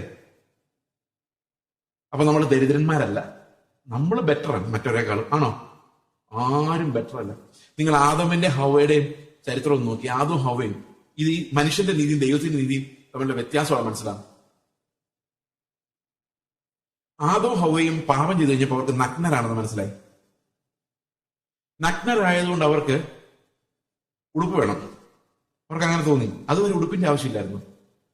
ഹവ ഏതായാലും പഴം കഴിച്ച് നല്ല ബുദ്ധിമതിയായി മാറിയതുകൊണ്ട്, ആദ്യം പഴം കഴിച്ച ഹവയാണല്ലോ, നല്ലപോലെ ദഹിച്ചു കാണും, നല്ല ബുദ്ധി വന്ന് കാണും. അപ്പൊ ഹവയായിരിക്കും. ഞാൻ ചിന്തിക്കുക, ഈ തുന്നൽപ്പണിയൊക്കെ സഹോദരിമാരാണല്ലോ കൂടുതൽ സ്കില്ലോടുകൂടി ചെയ്യുന്നത്. ഇപ്പൊ ഒരു സൂചി നൂലും കൊടുത്തിട്ട് ഈ സൂചിയുടെ നൂലിനകത്തോടൊരു സൂചിയുടെ ഹോളിനകത്തോടൊരു നൂല് കടത്താൻ പറഞ്ഞാൽ സഹോദരന്മാരായിരിക്കും പെട്ടെന്ന് ചെയ്യുന്നത്. തീർച്ചയായിട്ടും സഹോദരിമാരെ. കാരണം അവർക്ക് സൂക്ഷ്മമായ പ്രവൃത്തികൾ ചെയ്യാൻ കുറച്ച് സ്കില്ല് കൂടുതലാണെന്ന് എനിക്ക് തോന്നിയിട്ടുണ്ട്. അപ്പൊ ഹവയായിരിക്കും ഈ അത്തിയിലെ എല്ലാം കൂടെ കൂട്ടി തുന്നി അവരെ ഒരു അരയാട ഉണ്ടാക്കിയിട്ടു. അപ്പൊ ആദ്യം പറഞ്ഞു കാണുമായിരിക്കും, നിന്നെ ഞാൻ സമ്മതിച്ചിരിക്കുന്നു, ഇങ്ങനൊരു ഉടുപ്പ് നീ ഇതിനിടയിൽ ഉണ്ടാക്കിക്കൊണ്ടിരുന്ന് ഞാൻ വിചാരിച്ചില്ല. അപ്പൊ ഹവ പറഞ്ഞു കാണും, നമ്മൾ തിന്ന പഴം എന്താ സാധനം എന്നറിയാം. ഇപ്പൊ തൽക്കാലം ഈ ഉടുപ്പ്, ഇനി നമ്മൾ ഫാഷൻ വേൾഡ് സൃഷ്ടിക്കാൻ പോകുന്നു. ഇനി നമ്മള് എയ്റോപ്ലെയിനും കാൽക്കുലേറ്ററും കമ്പ്യൂട്ടറും ഫോണും കണ്ടുപിടിക്കാൻ പോകുന്നു. ഇത് തുടക്കം മാത്രം. അപ്പൊ ആദ്യം പറഞ്ഞാണ്, ഇതൊക്കെ ആദ്യമേ തിന്നേണ്ടതായിരുന്നു. സാത്താൻ പറഞ്ഞ ആദ്യം കേട്ടിരുന്നെങ്കിൽ നമ്മൾ ഇപ്പോഴേ സിവിലൈസേഷൻ, സംസ്കാരം തുടങ്ങുമായിരുന്നു. നല്ല ഗമയ്ക്ക് ഇങ്ങനെ വർത്താനം പറഞ്ഞ് പരസ്പരം കൊള്ളാം, തുന്നൽപ്പണി കൊള്ളാം. ഞാൻ ആലോചിക്കും, ഈ ഏതെന്നോട്ടൊരു തുന്നണമെങ്കിൽ സൂചിയൊക്കെ എവിടെ സംഘടിപ്പിച്ചാണ്, നൂലെവിടെ സംഘടിപ്പിക്കും, ഏതെങ്കിലും നാലെടുത്ത് കുത്തി തുന്നിയതായിരിക്കും. എന്തെങ്കിലും ആട്ടെ. കുറച്ചു നേരം കഴിഞ്ഞപ്പോ കർത്താവ് വന്നപ്പോ ഒരു ഓടി മരത്തിന്റെ പുറകിൽ മറിഞ്ഞു. കർത്താവ് ചോദിച്ചു, ആദമേ നീ എവിടെ? നേരം ആദം പറഞ്ഞാന്നറിയോ, ഞങ്ങൾ നിന്റെ ശബ്ദം കേട്ടപ്പോൾ നഗ്നരായതുകൊണ്ട്. അപ്പൊ ഈ ഉടുപ്പം ഈ അരയാട് ഇത് എത്ര കഷ്ടപ്പെട്ടുണ്ടാക്കിയത് ആദ്യം പറഞ്ഞിട്ടില്ല ഞാൻ നഗ്നനാണ്. അതെന്താ അങ്ങനെ സംഭവിച്ചത്? ഇത്രയും നേരം അവർ ഡീസന്റ് ആയിട്ട് വസ്ത്രം ധരിച്ചെന്ന് അവർ വിചാരിച്ചിരുന്നിട്ട് ദൈവത്തിന്റെ ശബ്ദം കേട്ട ഉടനെ എന്ത് സംഭവിച്ചെന്ന് വെച്ച് കഴിഞ്ഞാൽ അവർ നഗ്നരായി പെട്ടെന്ന്. പിന്നെ ഈ ഉടുപ്പ് അവർക്ക് പറ്റുന്നില്ല, മതിയാകുന്നില്ല. ആദമിനോട് കർത്താവ് ചോദിക്കുക, നീ ആ പഴം തിന്നല്ലേ? ആദം പറഞ്ഞു, എന്റെ കുഴപ്പമല്ല കർത്താവേ, ഞാൻ സമാധാനമായിട്ട് ഇവിടെ ജീവിച്ചോണ്ടിരുന്നപ്പോ നീ തന്നെയാണ് ഞാൻ ഒറ്റയ്ക്ക് ഇരിക്കുന്ന നല്ലതെന്ന് പറഞ്ഞുകൊണ്ട് എന്റെ വാരിയിൽ നിന്നെടുത്ത ഒരാളെ തന്നത്. അത് ഞാൻ ഒരു കണ്ടീഷനും വെച്ചില്ല. ഇന്നത്തെ പിള്ളേർ വെക്കുന്ന പോലെ ഇത്ര വിദ്യാഭ്യാസം ഉണ്ടായിരിക്കണം, ഇത്ര സൗന്ദര്യം ഒന്നും പറഞ്ഞില്ല. ഞാൻ ഉറങ്ങിക്കിടക്കുമായിരുന്നു. നീ തന്ന ഭാര്യ, ഞാൻ ഉറങ്ങിക്കിടന്നപ്പോ നീ സൃഷ്ടിച്ചു തന്ന ഭാര്യ എനിക്കൊരു പഴം കൊണ്ടു തന്നാ ഞാൻ തിന്നണ്ടേ? ആരുടെ കുഴപ്പം? ഭാര്യയെ തരുമ്പം കുറച്ചുകൂടെ നല്ല ഭാര്യയെ തരണം. അപ്പൊ ആരുടെ കുഴപ്പമാണ് ആദം പാപം ചെയ്തത്? ആദമിന്റെ കോടതിയിൽ ഇപ്പൊ ദൈവം വിസ്തരിക്കപ്പെടുവാണ്. ഈ പഴം തിന്നുടനെ അവന് നീതിബോധം ഉണ്ടായി. നല്ലതേത് ചീത്തയേത് അപ്പൊ അവന് തീരുമാനിക്കാം. നീതിമാനെ അവന്റെ നീതിയാ, ദൈവത്തിന്റെ നീതിയല്ല. ദൈവത്തിന്റെ നീതി ഒറ്റ കാര്യമുള്ള അനുസരണക്കേട് കാണിച്ച് എന്നോട് ക്ഷമിക്കണമെന്ന് പറഞ്ഞാൽ മതി. പക്ഷെ ഇവന്റെ ഉള്ളിൽ ഈ സ്വയനീതി വന്നുകൊണ്ട് അവനെ ന്യായീകരിച്ചേ പറ്റൂ. അല്ല, ആ സ്വയനീതി അവനിൽ വന്നില്ലായിരുന്നെങ്കിൽ അവൻ ദൈവത്തിനടുത്ത് ഒറ്റ പറഞ്ഞ, എന്റെ കർത്താവേ ഞാൻ തെറ്റിപ്പോയി, ഇനി മേലെ ഞാൻ പാപം ചെയ്യത്തില്ല, ക്ഷമിക്കണമെന്ന് പറഞ്ഞാൽ മതി. പക്ഷെ പറയാൻ പറ്റത്തില്ല. കാരണം അവന്റെ ഉള്ളിലുണ്ടായ നീതി ഹവ്വയെക്കാളും ഭേദമാണ്. അവനെന്നും തെളിയിച്ചേ പറ്റൂ. ഞാൻ പാപമാണെന്ന് തെളിയിച്ചേ പറ്റൂ. നമ്മുടെ ഉള്ളിൽ ഞാൻ പാപമാണെന്നും ഞാൻ നീതിമാനാണെന്നും തെളിയിക്കാൻ നടത്തുന്ന എല്ലാ അഭ്യാസങ്ങളും നമ്മൾ ആത്മീക ധനവാന്മാരാണെന്നാണ് കാണിക്കുന്നത്. മനസ്സിലായോ? അപ്പൊ ഹവ്വയോട് ചോദിച്ചപ്പോ ഹവ്വ പെന്തിക്കോസ്തുകാരി ആയിരുന്നുകൊണ്ട് ഹവ്വ പറഞ്ഞ എല്ലാം സാത്താന്റെ പണിയാണ്, പിശാചിന്റെ പോരാട്ടമായിരുന്നു ബ്രദർ എന്നല്ല, കർത്താവെ പിശാച് പറ്റിച്ചതാണ്. അപ്പൊ രണ്ടുപേരും കൈ കഴുകി. ഞാൻ ആദ്യം വിചാരിച്ചുകൊണ്ടിരുന്നത് ദൈവം എന്താ ഇവരെങ്ങനെ ഇറക്കി വിട്ടതെന്ന്. പക്ഷെ മാപ്പ് പറഞ്ഞ് അവര് ക്ഷമ ചോദിച്ചിട്ടില്ല. അവർ കർത്താവിന് പറഞ്ഞില്ല, കർത്താവ് ഞങ്ങൾ തെറ്റിപ്പോയി ക്ഷമിക്കണേ. അവർക്കൊരു രാജ്യമുണ്ടായി. അവര് വിചാരിക്കുകയാണ് ഇതാണ് നീതി. അവന്റെ കോടതിയിലിട്ട് വിസ്തരിച്ചപ്പോൾ ദൈവമാണ് ഏറ്റവും വലിയ പ്രതി എന്നാണ് മനസ്സിലായത്. അവൻ ദൈവത്തിന്റെ ശത്രുവായി മാറി. എത്ര അഭിനയിച്ചാലും ഒരു മനുഷ്യൻ ദൈവത്തിന്റെ ശത്രുവായിട്ട് ഇരിക്കുന്നു. ഇന്നും അങ്ങനെ തന്നെയാണ്. ഇത് ഈ മനുഷ്യൻ എന്താ ആലോചിക്കുന്നറിയോ? എങ്ങനെ ദൈവത്തെക്കാൾ മിടുക്കനാകാം. സൃഷ്ടിയുടെ കാര്യം തന്നെ വെച്ചു. ഇപ്പം ദൈവം സൃഷ്ടിച്ച ഒരാളാണ് ഈ നിൽക്കുന്നത്. നടുവേദന, കാലുവേദന, കൈവേദന, ജലദോഷം, പനി, ചുമ വന്നാൽ മാറാൻ എന്താ പാട് ഇപ്പോഴും ഉണ്ട്. ഒരു 2-3 ആഴ്ച മുമ്പ് വന്ന ഈ മനുഷ്യനുണ്ടാക്കുന്ന റോബോട്ടുകളുണ്ട്, ആർട്ടിഫിഷ്യൽ ഇന്റലിജൻസ് വെച്ച്. ചുമയും ഇല്ല, പനിയും ഇല്ല, നടുവേദനയില്ല, ഒന്നുമില്ല. ഇങ്ങനെ നടന്നോളൂ. ഹാർട്ട് അറ്റാക്ക് ഉണ്ടാവില്ല, പ്രഷറും ഇല്ല, ഡയബറ്റീസും ഇല്ലാത്ത സാധനങ്ങൾ ആരുണ്ടാക്കുന്നത്? മനുഷ്യൻ. അപ്പൊ ദൈവത്തോട് ഇപ്പൊ ഞാൻ മരിച്ചു പോയി കഴിഞ്ഞാൽ എന്നെ പോലെ തന്നെ ഇരിക്കുന്ന ഒരു ആൻഡ്രോയിഡ് ഹ്യൂമനോയിഡ് റോബോട്ടിനെ ഉണ്ടാക്കി മെഷീൻ ലേണിംഗിലൂടെ ഞാൻ പറയുന്ന പ്രസംഗങ്ങളെല്ലാം അതിനെ ഫീഡ് ചെയ്ത് എന്റെ വീഡിയോ കാണിച്ചു കൊടുത്ത് ഞാൻ എങ്ങനെ ചിരിക്കും, എങ്ങനെ കൈ കാണിക്കും, ഇതെല്ലാം കാണിച്ചു കൊടുത്ത് പഠിപ്പിച്ച് ഈ മെഷീനെ പഠിപ്പിച്ചെടുത്തു കഴിഞ്ഞാൽ നാളെ നിങ്ങൾ നോക്കുമ്പോൾ മെഷീൻ ഇങ്ങനെ കയറി വരും. എന്നെ പോലെ തന്നെ ഇവിടെ നിൽക്കും. മടുത്തു പോകില്ല. വെള്ളവും കൊടുക്കണ്ട, ആഹാരം കൊടുക്കണ്ട, കാശ് കൊടുക്കണ്ട, ഒന്നും കൊടുക്കണ്ട. നിന്ന് പ്രസംഗിച്ചോളും. മണിക്കൂറിൽ ചാർജ് ചെയ്താൽ മതി. ഇടയ്ക്കിടയ്ക്ക് ചാവത്തില്ലത്. അപ്പൊ ആരുടെ സൃഷ്ടിയാ ഭേദം? എനിക്കത് പറഞ്ഞപ്പോ വെള്ളം കുടിക്കാൻ പോകും. ആരുടെ സൃഷ്ടിയാ ഭേദം? മനുഷ്യൻ ചോദിക്കുക, ഞങ്ങൾ സൃഷ്ടിച്ചതാണ് ഭേദം. അപ്പൊ വേറെ കുറെ ആൾക്കാരെന്ന് പറയുന്നത് നിന്റെ നീതി എന്തിനുള്ള, അതിനേക്കാൾ വലിയ നീതി ഞങ്ങൾ ഉണ്ടാക്കിയിട്ടുണ്ട്. അതെങ്ങനെ? നിങ്ങൾ ക്രിസ്ത്യാനികളല്ലേ, നിങ്ങൾക്ക് ഹോമോസെക്ഷൽസിനും ലെസ്ബിയൻസിനും ചർച്ചിനകത്ത് കയറ്റി കർത്തവ്യം കൊടുക്കാൻ പറ്റുമോ? പറ്റില്ലല്ലോ. ഞങ്ങൾക്ക് പറ്റും. അപ്പൊ ആരുടെ നീതിയാ വലുത്? അപ്പൊ മനുഷ്യൻ ദൈവത്തെക്കാളും സ്നേഹമുള്ളവനും ദൈവത്തെക്കാൾ കഴിവുള്ളവനും ആകാനുള്ള ഒരു മത്സരം എന്ന് തുടങ്ങി ഏദൻ തോട്ടത്തിൽ തുടങ്ങിയതാ. അത് ഇന്ന് അവസാനം ആകുമ്പോഴേക്ക് ഈ ബാബിലോൺ എന്ന് പറയുന്ന മനുഷ്യനിർമ്മിതമായ സംസ്കാരം ദൈവത്തോടുള്ള ഒരു വലിയ മത്സരത്തിനകത്താണ് ഇപ്പൊ ഇരിക്കുന്നത്.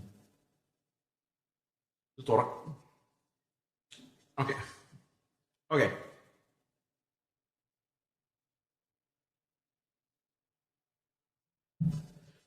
അപ്പോൾ ഈ മനുഷ്യന്റെ മുഴുവൻ ഫോഴ്സോടുകൂടി അന്ത്യകാലത്ത് ദൈവത്തിനെതിരെ വരിക.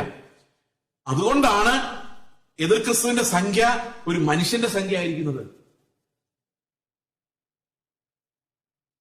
ഇന്ന് ഈ കാണുന്ന ഈ സയന്റിഫിക് അഡ്വാൻസ്മെന്റ് അത് ദൈവത്തിനെതിരെയുള്ള ഒരു മത്സരമാക്കി. ഞാൻ ആന്ധ്രയിലായിരുന്നപ്പോൾ അവിടെ ഒരു ഭയങ്കര ബുദ്ധിയുള്ള ഒരു പയ്യനുണ്ടായിരുന്നു. ഞാൻ വിചാരിച്ചോണ്ട് ഒരു ബുദ്ധി കൂടിപ്പോയിട്ട് അവൻ എന്തോ പ്രശ്നമായതാണ് ഞാൻ വിചാരിച്ചിരുന്നത്. പക്ഷെ അല്ലായിരുന്നു, അവൻ ഒറിജിനൽ ബുദ്ധിയായിരുന്നത്. അവൻ എന്നോട് പറഞ്ഞു, അതെ എനിക്ക് ദൈവത്തിൽ വിശ്വാസം ഉണ്ടെങ്കിലും എന്റെ ബുദ്ധി കൊണ്ട് അതങ്ങ് വിശ്വസിക്കാൻ പറ്റുന്നില്ല. ഞാൻ എന്താ, ഞങ്ങള് ശാസ്ത്രജ്ഞന്മാര്, ഞങ്ങളെന്ന് പറഞ്ഞ പുള്ളിയല്ല, ഈ സയൻസ് വിശ്വസിക്കുന്നവര് മെഷീൻ കൊണ്ട് നിത്യജീവൻ ഉണ്ടാക്കാനാണ് പരിശ്രമിക്കുന്നത്. ഞാൻ തലയിൽ കൈവച്ചു പോയി. അന്ന് 2005 ഈ ആർട്ടിഫിഷ്യൽ ഇന്റലിജൻസിനെ കുറിച്ച് ഒന്നും കേട്ടില്ല. പുള്ളി എവിടെന്നോ സംഘടിപ്പിച്ചുകൊണ്ടുവന്ന. ഞാൻ പറഞ്ഞു, നീ എന്ത് മണ്ടത്തരമാണ്. അപ്പൊ എന്റെ ഉള്ളിൽ ഇത് ഭയങ്കര മണ്ടത്തരമാണല്ലോ പറയുന്നത്. കാരണം ഒരു മെഷീൻ വെച്ച് എങ്ങനെയാ നിത്യജീവൻ ഉണ്ടാക്കുന്നത്? ഇപ്പൊ അത് ശരിയായി വന്നോണ്ടിരിക്കുക. മെഷീൻസിനെ വെച്ച് നിത്യജീവൻ ഉണ്ടാക്കും. ഇനി നിങ്ങളാരും പണിയാനൊന്നും പോകണ്ട. നിങ്ങളുടെ അതേ ഷേപ്പിലുള്ള മനുഷ്യർ പണി തീർത്തോളും. നിങ്ങൾ അറിയുക പോലും ഇല്ല. അപ്പൊ ദൈവത്തിന്റെ സൃഷ്ടി വാഴേണ്ട ഭൂമിയിൽ മനുഷ്യന്റെ സൃഷ്ടി വാഴാൻ പോകുന്നു. ഒരു വലിയ യുദ്ധത്തിലേക്കും നാശത്തിലേക്കും ഇത് അന്ത്യകാലം അടുത്തിരിക്കുന്നു. അതുകൊണ്ട് എന്താ സംഭവിച്ചിരിക്കുന്നത്? ചർച്ചുകളിൽ എന്താ സംഭവിച്ചിരിക്കുന്ന അറിയോ? ദൈവത്തിന്റെ മഹത്വത്തെ അന്വേഷിക്കുന്നതിന് പകരം മനുഷ്യന്റെ മഹത്വത്തെ അന്വേഷിക്കാൻ തുടങ്ങിയിരിക്കുന്നു. കാരണം ഈ സഭകളും മനുഷ്യരെയാണ് ഗ്ലോറിഫൈ ചെയ്യുന്നത്.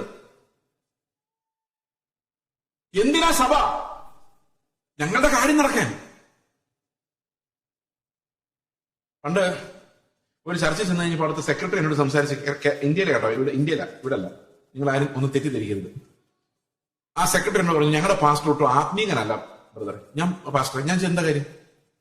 എന്റെ പാസ്റ്റർ ഞങ്ങൾ ഒരു ദിവസം വൈകിട്ട് അവരുടെ വീട്ടിൽ ചെന്നപ്പോൾ അവർ TV കണ്ടോണ്ടിരിക്കുവോ.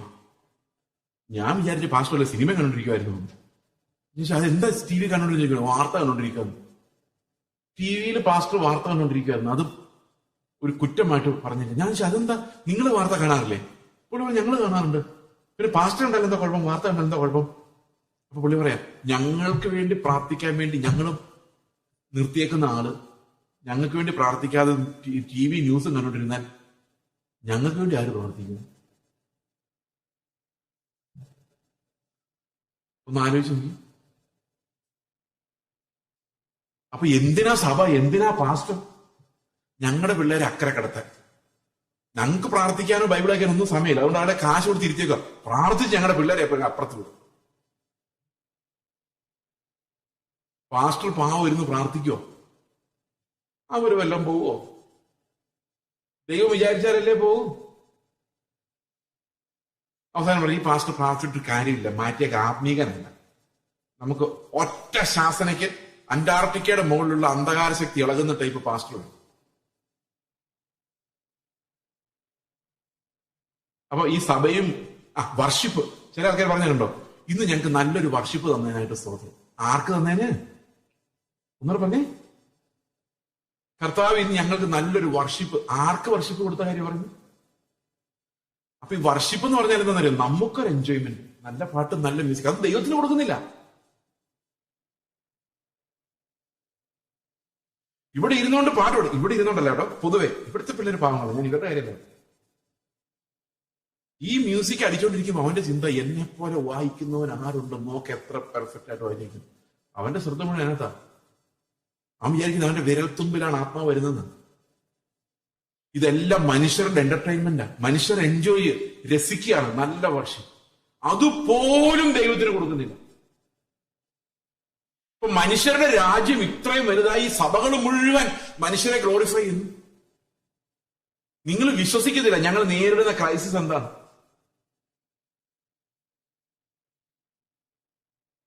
എന്തെല്ലാം തരത്തിലുള്ള മഹത്വമാണ് മനുഷ്യൻ അന്വേഷിക്കുന്നത്. അവർ ദരിദ്രന്മാരാണോ? അല്ല, ഭയങ്കര സമ്പന്നന്മാരായാണ് അഭിനയിക്കുന്നത്. നിങ്ങൾ നമ്മുടെ നടക്കുന്ന കല്യാണങ്ങൾ ആലോചിച്ച് നോക്ക്. പൈസ ഉള്ളവരുമായിട്ട് കല്യാണം അല്ലെ? അത് പിന്നെ എന്തേലും ആട്ടെ.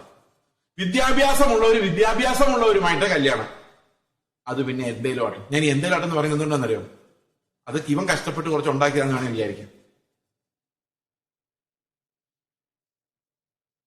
യാക്കോബ പാരമ്പര്യത്തിൽ നിന്ന് വന്നവര് യാക്കോബ പാരമ്പര്യത്തിൽ നിന്നുള്ളവരുമായിട്ട് മാത്രം കല്യാണം.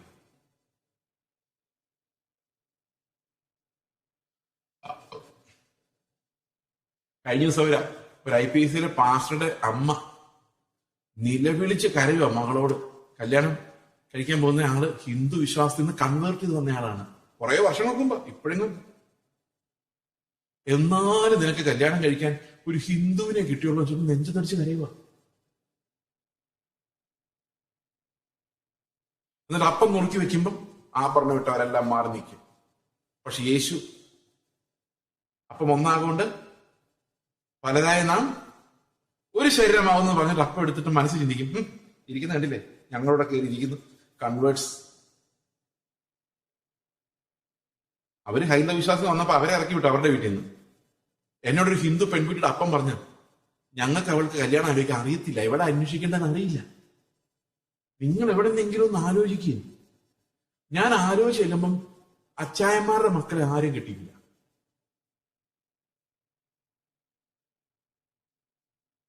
അപ്പൊ ഇവരെന്തിനാ പുകഴുന്നത്? നമ്മുടെ ഇത് ആത്മീക ദാരിദ്ര്യമല്ല, ഇത് സംസ്കാര സമ്പന്നതയാണ്. എന്താണ്? ഞങ്ങളുടെ സംസ്കാരം മറ്റുള്ളവരെക്കാളും വലുതാണ്. എന്നിട്ട് ഇവർ അപ്പം നുറുക്കും. അവർ അറിയുന്നില്ല യേശുക്രിസ്തുവിന്റെ ശരീരം, മാർമിക ശരീരത്തെയാണ് അവർ വെട്ടി നുറുക്കുന്നത് എന്നുള്ള കാര്യം. അവരങ്ങനെ പറയുമ്പോ ഉണ്ടല്ലോ, കർത്താവിന്റെ നമ്മളെല്ലാവരെയും ഒന്നാക്കിയ യേശുക്രിസ്തുവിന്റെ രക്തത്തിനെതിരെയും പ്രാണനെതിരെയും ജീവനെതിരെയും അവന്റെ ശരീരത്തിനെതിരെയുമുള്ള പാപമാണ് ചെയ്യുന്നത്. അതൊന്നും അവർക്ക് പ്രശ്നമില്ല. ആഭരണം, മോതിരം ഇട്ടിട്ടുണ്ട്, കർത്തവ്യം ചെലുത്താൻ പറ്റില്ല, അത് മാത്രമേ ഉള്ളൂ പ്രശ്നം. ഇതാണ് മനുഷ്യന്റെ നീതി, ദൈവത്തിന്റെ നീതിയെ മറിച്ച് കളഞ്ഞിട്ട് ഇവൻ നീതിമാനായിട്ട് നടക്കുന്നത്. അപ്പൊ ശരിക്കും നമ്മുടെ യഥാർത്ഥ അവസ്ഥ കണ്ടാൽ നമ്മൾ ആത്മീക ദരിദ്രന്മാരായി മാറും. അതിന് ഒത്തിരി വഴികളുണ്ട്. ആത്മീക ദരിദ്രന്മാരായി മാറാൻ നിങ്ങൾ വിചാരിക്കും ആത്മാവിൽ ദരിദ്രരായവർ എന്നുള്ള ഒറ്റ കാര്യം പറഞ്ഞിട്ട് ഇത്രയും നേരമായെങ്കിൽ ഈ ഗിരിപ്രഭാഷണം എപ്പോൾ തീരുന്നു? നിങ്ങൾ വിഷമിക്കേണ്ട. ഈ ആദ്യത്തെ ഒന്ന് രണ്ട് കാര്യങ്ങൾ ക്ലാരിഫൈ ആകാൻ ഇത്തിരി പാടാ, അത്രേ ഉള്ളൂ. അത് കഴിയുമ്പോൾ ഈസി ആയിക്കോളും. ഞാൻ നിങ്ങൾ ആത്മീക ദാരിദ്ര്യം ഉണ്ടാക്കാൻ വേണ്ടി ഒരു പണിയും കൂടെ ചെയ്യാം. ഓക്കെ, ഒരു ലിസ്റ്റ് ഓഫ് പാപങ്ങൾ വായിച്ച് കേൾപ്പിക്കാം. നിങ്ങൾ ഇതിനകത്ത് ഏതെങ്കിലും ചെയ്യുന്നുണ്ടെങ്കിൽ കൈപൊക്കണ്ട, മനസ്സുകൊണ്ട് കൈവയ്ക്കാൻ മതി. എനിക്ക് ആരും എന്താ പാപം ചെയ്തെന്ന് അറിയണ്ട. ഞാൻ കത്തോലിക്ക അച്ഛന്മാരിൽ കുമ്പസാരം കേൾക്കുന്ന ഒരു താല്പര്യം. നിങ്ങൾ ഹൃദയത്തിൽ കൈവയ്ക്കാൻ മതി. ഓക്കെ, റോമാലേഖനം 1-ാം അധ്യായത്തിന്റെ 29 മുതലുള്ള വാക്യങ്ങൾ വായിക്കാം. അല്ല, റോമാലേഖനം 1:28 അല്ലേ? അത് 29 മുതൽ. ഒന്ന് ശ്രദ്ധിക്കണേ. അനീതി നിങ്ങളുടെ ഉള്ളിലുണ്ടോ? അറിയത്തില്ല, സെർച്ച് ചെയ്ത് നോക്കാൻ പ്രയാസമാണ്. 2, അടുത്തത് ദുഷ്ടത ഉണ്ടോ? ഉണ്ടോ? ഞങ്ങൾ പാവങ്ങളിൽ. 3, അത്യാഗ്രഹമുണ്ടോ? ഉണ്ടോ ഇല്ലയോ? എന്റെ സഹോദരങ്ങളെ, അത്യാഗ്രഹം ഇല്ലാത്ത വിശ്വാസി പോലും അല്ല. അത്യാഗ്രഹം ഇല്ലാതെ എങ്ങനെ നമ്മൾ വലിയ വിശ്വാസിയാണെന്ന് എന്നോട് ആൾക്കാർ പറയുന്നുണ്ട്. ചെറിയ കാര്യങ്ങളൊന്നും പ്രാർത്ഥിക്കരുത്, അത് ഒരു വിശ്വാസക്കുറവാണ്. നിങ്ങൾ എന്തിനുവേണ്ടി പ്രാർത്ഥിക്കണം? പ്രാർത്ഥിക്കുമ്പോൾ ഒരു വലിയ വണ്ടിക്ക് വേണ്ടി, വലിയ വീടിന്. ഏതാ വിശ്വാസം കൂടുതൽ? ഏതാ വിശ്വാസം കൂടുതൽ? നിങ്ങൾ പറ, ഏതാ വിശ്വാസം കൂടുതൽ? വലിയതിനു വേണ്ടി പ്രാർത്ഥിക്കുന്നതല്ലേ വിശ്വാസം കൂടുതൽ? തലയാട്ടുന്ന പോലുമില്ല. അത്യാഗ്രഹം ഏതാ? അത് തന്നെയല്ലേ. അപ്പൊ നിങ്ങളൊരു വിശ്വാസിയാണെങ്കിൽ എന്തായിരിക്കണം? വലിയ വിശ്വാസിയാകണമെങ്കിൽ നിങ്ങൾ സമ്മതിക്കില്ല. ഇനി ഞാനൊരു എക്സാമ്പിൾ പറയാം, എന്നാലും ഇതിനെല്ലാം ഉദാഹരണം വേണം, എന്നാലും സമ്മതിക്കുള്ളൂ. ഞാനൊരു ദിവസം ഒരു YMCA പ്രസംഗിക്കുകയാണ്. അപ്പം വർഷിപ്പ് ലീഡറായിട്ട് 1-2 പേര് വന്നിട്ടുണ്ട്. വർഷിപ്പ് ലീഡ് ചെയ്യുന്നയാള് എല്ലാ പണിയും നോക്കിയിട്ടും ഈ ആൾക്കാര് ആ സ്പിരിറ്റ് വരുന്നില്ല. എന്ന് പറഞ്ഞു കഴിഞ്ഞാൽ എന്താ, നമ്മുടെ ആ ഉത്തേജനം വരുന്നില്ല. അവരിങ്ങനെ തതഞ്ഞിങ്ങനെ ഇരിക്കുക. അതങ്ങനെ ഇരിക്കുന്ന ഈ വർഷിപ്പ് ലീഡേഴ്സിനെ സഹിക്കാൻ പറ്റില്ല. അവർ തോറ്റു പോയ പോലെയാണ്. എല്ലാവരും ഒന്ന് ചാടിയാൽ അവർക്കൊരു ജയിച്ചു എന്നൊരു ഫീലിംഗ് ഉണ്ട്. ഇവർ ഈ ചാടാത്തതിന്റെ കാരണം അതിനകത്ത് പെന്തക്കോസ്തുകാർ 10% ഉള്ളൂ. ബാക്കിയുള്ളതെല്ലാം യാക്കോബക്കാരും കത്തോലിക്കരും ഹിന്ദുക്കൾ വരെയുണ്ട്. കുറെ പുറകെ ഇരുന്ന് ചരട് വലിക്കുന്ന കട്ടൻ ഇരിക്കുന്നവർ കള്ളു കുടിച്ച് പൂസായിട്ട് അവിടെ ഇരിക്കുന്നു. അങ്ങനെ ഓഡിയൻസാണ്. അപ്പൊ ഒരാളും അനങ്ങാതായി കഴിഞ്ഞപ്പോഴേക്ക് ഈ പുള്ളി പറഞ്ഞു, 5 പൈസ കയ്യിലില്ലാതെ തെണ്ടി തിരിഞ്ഞ് നടന്നവനാണ് ഞാൻ. പക്ഷെ ഇപ്പൊ എന്റെ കയ്യിലുള്ള സമ്പത്ത് ദൈവം തന്നതാണ്. അവന് 40 പൈസ പോലും ഇല്ല. കഴിഞ്ഞ ദിവസം ഒരു പാസ്റ്റർ അമേരിക്കയിൽ നിന്ന് ഒരു കുടുംബം ഞങ്ങളുടെ വീട്ടിൽ വന്നു. അവരുടെ ചോദിക്കുക, പാസ്റ്ററെ ഇത്രയും കാശ് എങ്ങനെ ഉണ്ടായി? നിങ്ങൾ വല്ല സ്മഗ്ലിംഗ് ബിസിനസ് നടത്തുന്നുണ്ടോ എന്നാ ആ ഫാമിലി ഞങ്ങളോട് ചോദിച്ചു. ഇത്രയും പറഞ്ഞ അടുത്ത വാക്ക്, അങ്ങനെ അനുഗ്രഹിക്കുന്ന ഒരു ദൈവം ഇവിടെ ഇറങ്ങി വന്നിട്ടുണ്ട്. നിങ്ങൾക്കറിയാമോ, അവിടെ ഇരുന്ന കത്തോലിക്കനുൾപ്പെടെ ഓർത്തഡോക്സുകാരനുൾപ്പെടെ CSIക്കാരനും മർത്തമ്മക്കാരനും എല്ലാം സ്പ്രിങ് അല്ലേ. എന്താ കാരണം എന്നറിയും? അപ്പോഴാണ് അവരുടെ ആഹാരം കിട്ടിയത്. ഈ ദൈവവും വിശ്വാസവും സകലതും നമ്മുടെ അത്യാഗ്രഹത്തെ പരിപോഷിപ്പിക്കാനും നമ്മുടെ കാര്യം അതിന് പറയുന്നത് നിന്നെ നിന്ദിച്ചവരുടെ ഇടയിലെ മാനിക്കുന്നത്.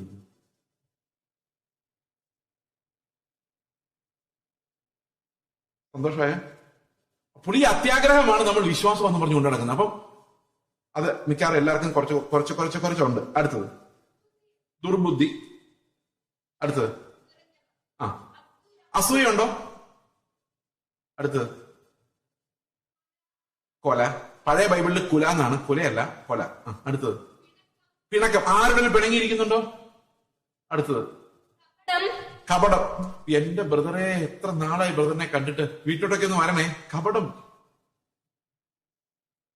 അടുത്തത് ദുശീലം. ചായ കുടിക്കാതെ രാവിലെ ഒരു പണിയും നടക്കില്ല എന്ന് പറയുന്നത് തൊട്ട് മുകളിലോട്ടുള്ള എല്ലാ പണികളും ദുശീലം. അടുത്തത് എന്നിവ തിങ്ങിയവർ. അടുത്തത് കുരളക്കാർ, ഏഷണിക്കാർ, ദൈവദ്വേഷികൾ. കുരളക്കാർ എന്ന് പറഞ്ഞാൽ അറിയാം, ഉള്ളിൽ കയ്പുള്ളവരാ. ഏഷണിക്കാരെന്ന് പറഞ്ഞാൽ എന്താണെന്നറിയോ? ബ്രദറെ, നിങ്ങളുടെ ബ്രദറിന്റെ കഥ കേട്ടായിരുന്നോ? ഞാൻ പറഞ്ഞില്ല. ബ്രദറിനോട് മാത്രം പറയുന്ന കേട്ടോ, പ്രാർത്ഥിക്കാൻ വേണ്ടി പറയുന്നതാണ്. ഇതിനാണ് ഏഷണി എന്ന് പറയുന്നത്. അടുത്തത്, ദൈവദേശികൾ, ദൈവത്തെ ദ്വേഷിക്കുന്നവർ, നിഷ്ഠൂരന്മാർ, ആ, ഗർവിഷ്ഠന്മാർ, ഗമ കാണിക്കുന്നവർ, ആത്മപ്രശംസക്കാർ, തള്ളുന്നവർ, സ്വയം പുകഴ്ത്തുന്നവർ, പൊതുദോഷം സങ്കല്പിക്കുന്നവർ, ആ, മാതാപിതാക്കന്മാരെ അനുസരിക്കാത്തവർ, ബുദ്ധിഹീനർ, നിയമലംഘികൾ, വാത്സല്യമില്ലാത്തവർ. നിയമലംഘികൾ എന്ന് പറഞ്ഞു കഴിഞ്ഞാൽ എന്തോ? 2 പേര് പോകുന്ന ബൈക്കിൽ 3 പേര് പോകുന്നതും, ലൈസൻസ് ഇല്ലാതെ കാർ ഓടിക്കുന്നു, സീറ്റ് ബെൽറ്റ് ഇല്ലാതെ ഓടിക്കുന്ന എല്ലാം നിയമലംഘികൾ. വാത്സല്യമില്ലാത്തവർ, കനിവില്ലാത്തവർ, ഈ വക പ്രവർത്തിക്കുന്നവർ, കേട്ടോണേ, ഈ വക പ്രവർത്തിക്കുന്നവർ മരണയോഗ്യർ. പിണങ്ങിയിരിക്കുന്നവർ, ആരെങ്കിലും പിണങ്ങിയിരിക്കുന്നുണ്ടോ? നിങ്ങൾ മരണയോഗ്യർ. നിങ്ങൾക്ക് ആരോടും സംസാരിക്കാൻ ബുദ്ധിമുട്ടുണ്ടോ? നിങ്ങൾ മരണയോഗ്യർ. നിങ്ങൾ ആരെങ്കിലും ഉയർന്ന് കാണുമ്പം അസൂയപ്പെടുന്നുണ്ടോ? മരണയോഗ്യർ. ഈ വക പ്രവർത്തിക്കുന്നവരെല്ലാം മരണയോഗ്യർ എന്നുള്ള ദൈവന്യായം അവർ അറിഞ്ഞിട്ടും, ആരെന്നറിയോ? നമ്മളല്ല. ഈ ലോകത്തിലെ സാധാരണ മനുഷ്യനോട് നിങ്ങൾ പോയി ചോദിച്ചു നോക്കി. ബൈബിള് കണ്ടിട്ടില്ലാത്ത മനുഷ്യനോട് അവരും പറയും അത്യാഗ്രഹം പാപമാണ്, പിണക്കം പാപമാണ്, അസൂയ പാപമാണ്. അവർക്കെല്ലാം അറിയാം ഈ വക പ്രവർത്തിക്കുന്നവരുടെ മനസാക്ഷിയിൽ ദൈവം വെളിപ്പെടുത്തിയിട്ടുണ്ട്. ഈ വക പ്രവർത്തിക്കുന്നവരെല്ലാം മരണയോഗ്യർ. എത്ര പേര് ദരിദ്രരായി? സ്വർഗത്തിൽ പോവോ? പൊട്ടിപ്പൊളിഞ്ഞു അല്ലേ? ഞാൻ എപ്പോഴേ പൊട്ടിപ്പൊളിഞ്ഞു. അതുകൊണ്ട് ഞാൻ നിങ്ങളെ പൊട്ടിച്ചായിട്ട് നിങ്ങൾ വിചാരിക്കേണ്ട. ദൈവത്തിന്റെ നീതിയുടെ വെളിപ്പാടാണ് നമ്മളെ തകർക്കുന്നത്. മനസ്സിലായോ? ആ നീതി എന്ത് വലുതാണെന്ന് മനസ്സിലാക്കും തോറും, ആ സ്നേഹം എത്ര ആഴമുള്ളതാണെന്ന് മനസ്സിലാകും തോറും നമ്മുടെ ദാരിദ്ര്യം വർദ്ധിച്ചു വരും. അപ്പൊ ഒന്നും പുകഴാനില്ല, ഒന്നുമില്ല. കർത്താവ് പറയുന്നതിനറിയോ? പൗലോസ് പറയുന്നതിനറിയോ? എന്തുകൊണ്ടാണ് ഇങ്ങനെ ദൈവം ആക്കിയത് എന്നുള്ള ചോദ്യത്തിന്റെ ഉത്തരം പ്രശംസ എടുത്ത് കളയാൻ വേണ്ടിയാന്ന് പറഞ്ഞു. ഒരു മനുഷ്യനും അവന്റെ സന്നിധിയിൽ പ്രശംസിക്കാതിരിക്കേണ്ടതിന് തന്നെ. എന്തിനാണ് നമുക്ക് ആത്മീക ദാരിദ്ര്യം ദൈവം തരുന്നത്?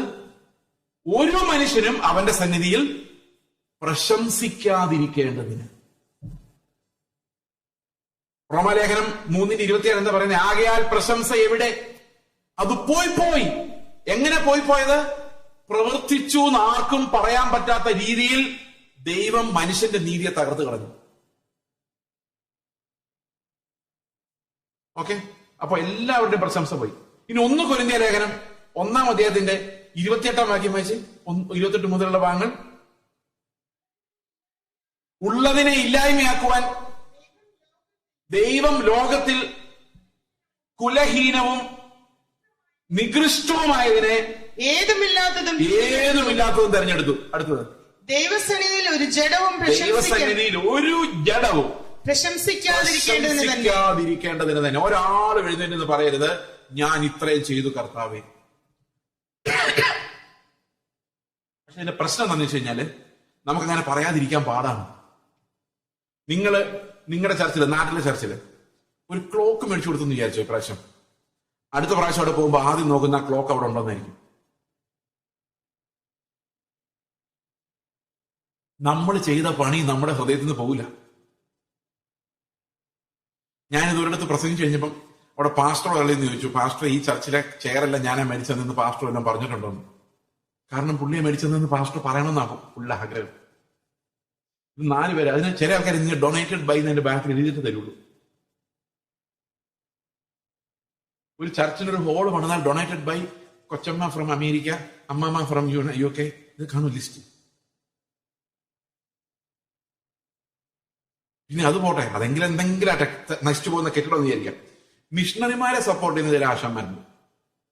മിഷണറിമാരെ സപ്പോർട്ട് ചെയ്യുമ്പോൾ അവർ രാവിലെ ബ്രേക്ക്ഫാസ്റ്റ് എന്താ കഴിച്ചതെന്ന് ഇവർ അന്വേഷിക്കും. കാരണം ഇവരുടെ പൈസയാ,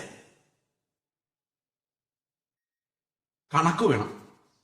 ആകെ കൊടുക്കുന്ന 3000 രൂപ, അവർക്ക് ജീവിക്കുന്ന 20,000 രൂപ ഉണ്ട്. ഈ 3000 രൂപ കണക്ക് അവർ വേറെ ഉണ്ടാക്കണം. എന്തെങ്കിലും ഒരു സൽപ്രവൃത്തി ചെയ്തു പോയാൽ പിന്നെ അതേല് നമ്മളങ്ങ് തൂങ്ങുവാണ്. അത്തീലയുടെ നീതി, ഈ അത്തീലയുടെ നീതി അത് കർത്താവ് വരുമ്പോഴല്ലോ ഇതെല്ലാം പറഞ്ഞു. മഹാരാഷ്ട്ര എന്നുള്ളൊരു മിഷണറി ഫാമിലി ഒരു ദിവസം ഞാൻ വീട്ടിൽ വന്നു. അവർക്ക് അമേരിക്കയിൽ നിന്ന് 12,000 രൂപ കിട്ടുന്നുണ്ട്. ഞാൻ പറഞ്ഞു 12,000 രൂപ കൊള്ളാലോ, കുഴപ്പമില്ല. ഇവിടെ ഒരു കുഴപ്പമൊന്നുമില്ല. പക്ഷെ ആഹാരം കഴിക്കുമ്പോൾ വായിക്കാതെ ഇറങ്ങുന്നില്ല. എന്താ കാര്യം? 5,000 രൂപ റെന്റ് 7,000 രൂപ ജീവിതത്തിന് തരുന്നു. അത് നല്ല കാര്യമല്ലേ? അത്രയും ഒരു ടീം തന്നെ അത്ര തരുന്നുണ്ടല്ലോ. അപ്പൊ പുള്ളി പറഞ്ഞു, പക്ഷെ എന്താ ബ്രേക്ക്ഫാസ്റ്റ് കഴിച്ചതെന്നും എന്തൊക്കെയാ വീട്ടിൽ വാങ്ങിച്ചതെന്നുള്ള ഫുൾ ബില്ലും അവർ ഓട്ടോ യാത്ര ചെയ്തെങ്കിൽ അതിന്റെ വരെ ബില്ല് മേടിച്ച് ഫോട്ടോ എടുത്ത് അയച്ചു കൊടുക്കും. ഞാൻ പറയും, നിങ്ങളല്ല അടിമയായിട്ട് വല്ല ആഫ്രിക്കയിൽ പോയി ജീവിക്കുന്നത് ഇങ്ങനെയൊക്കെ.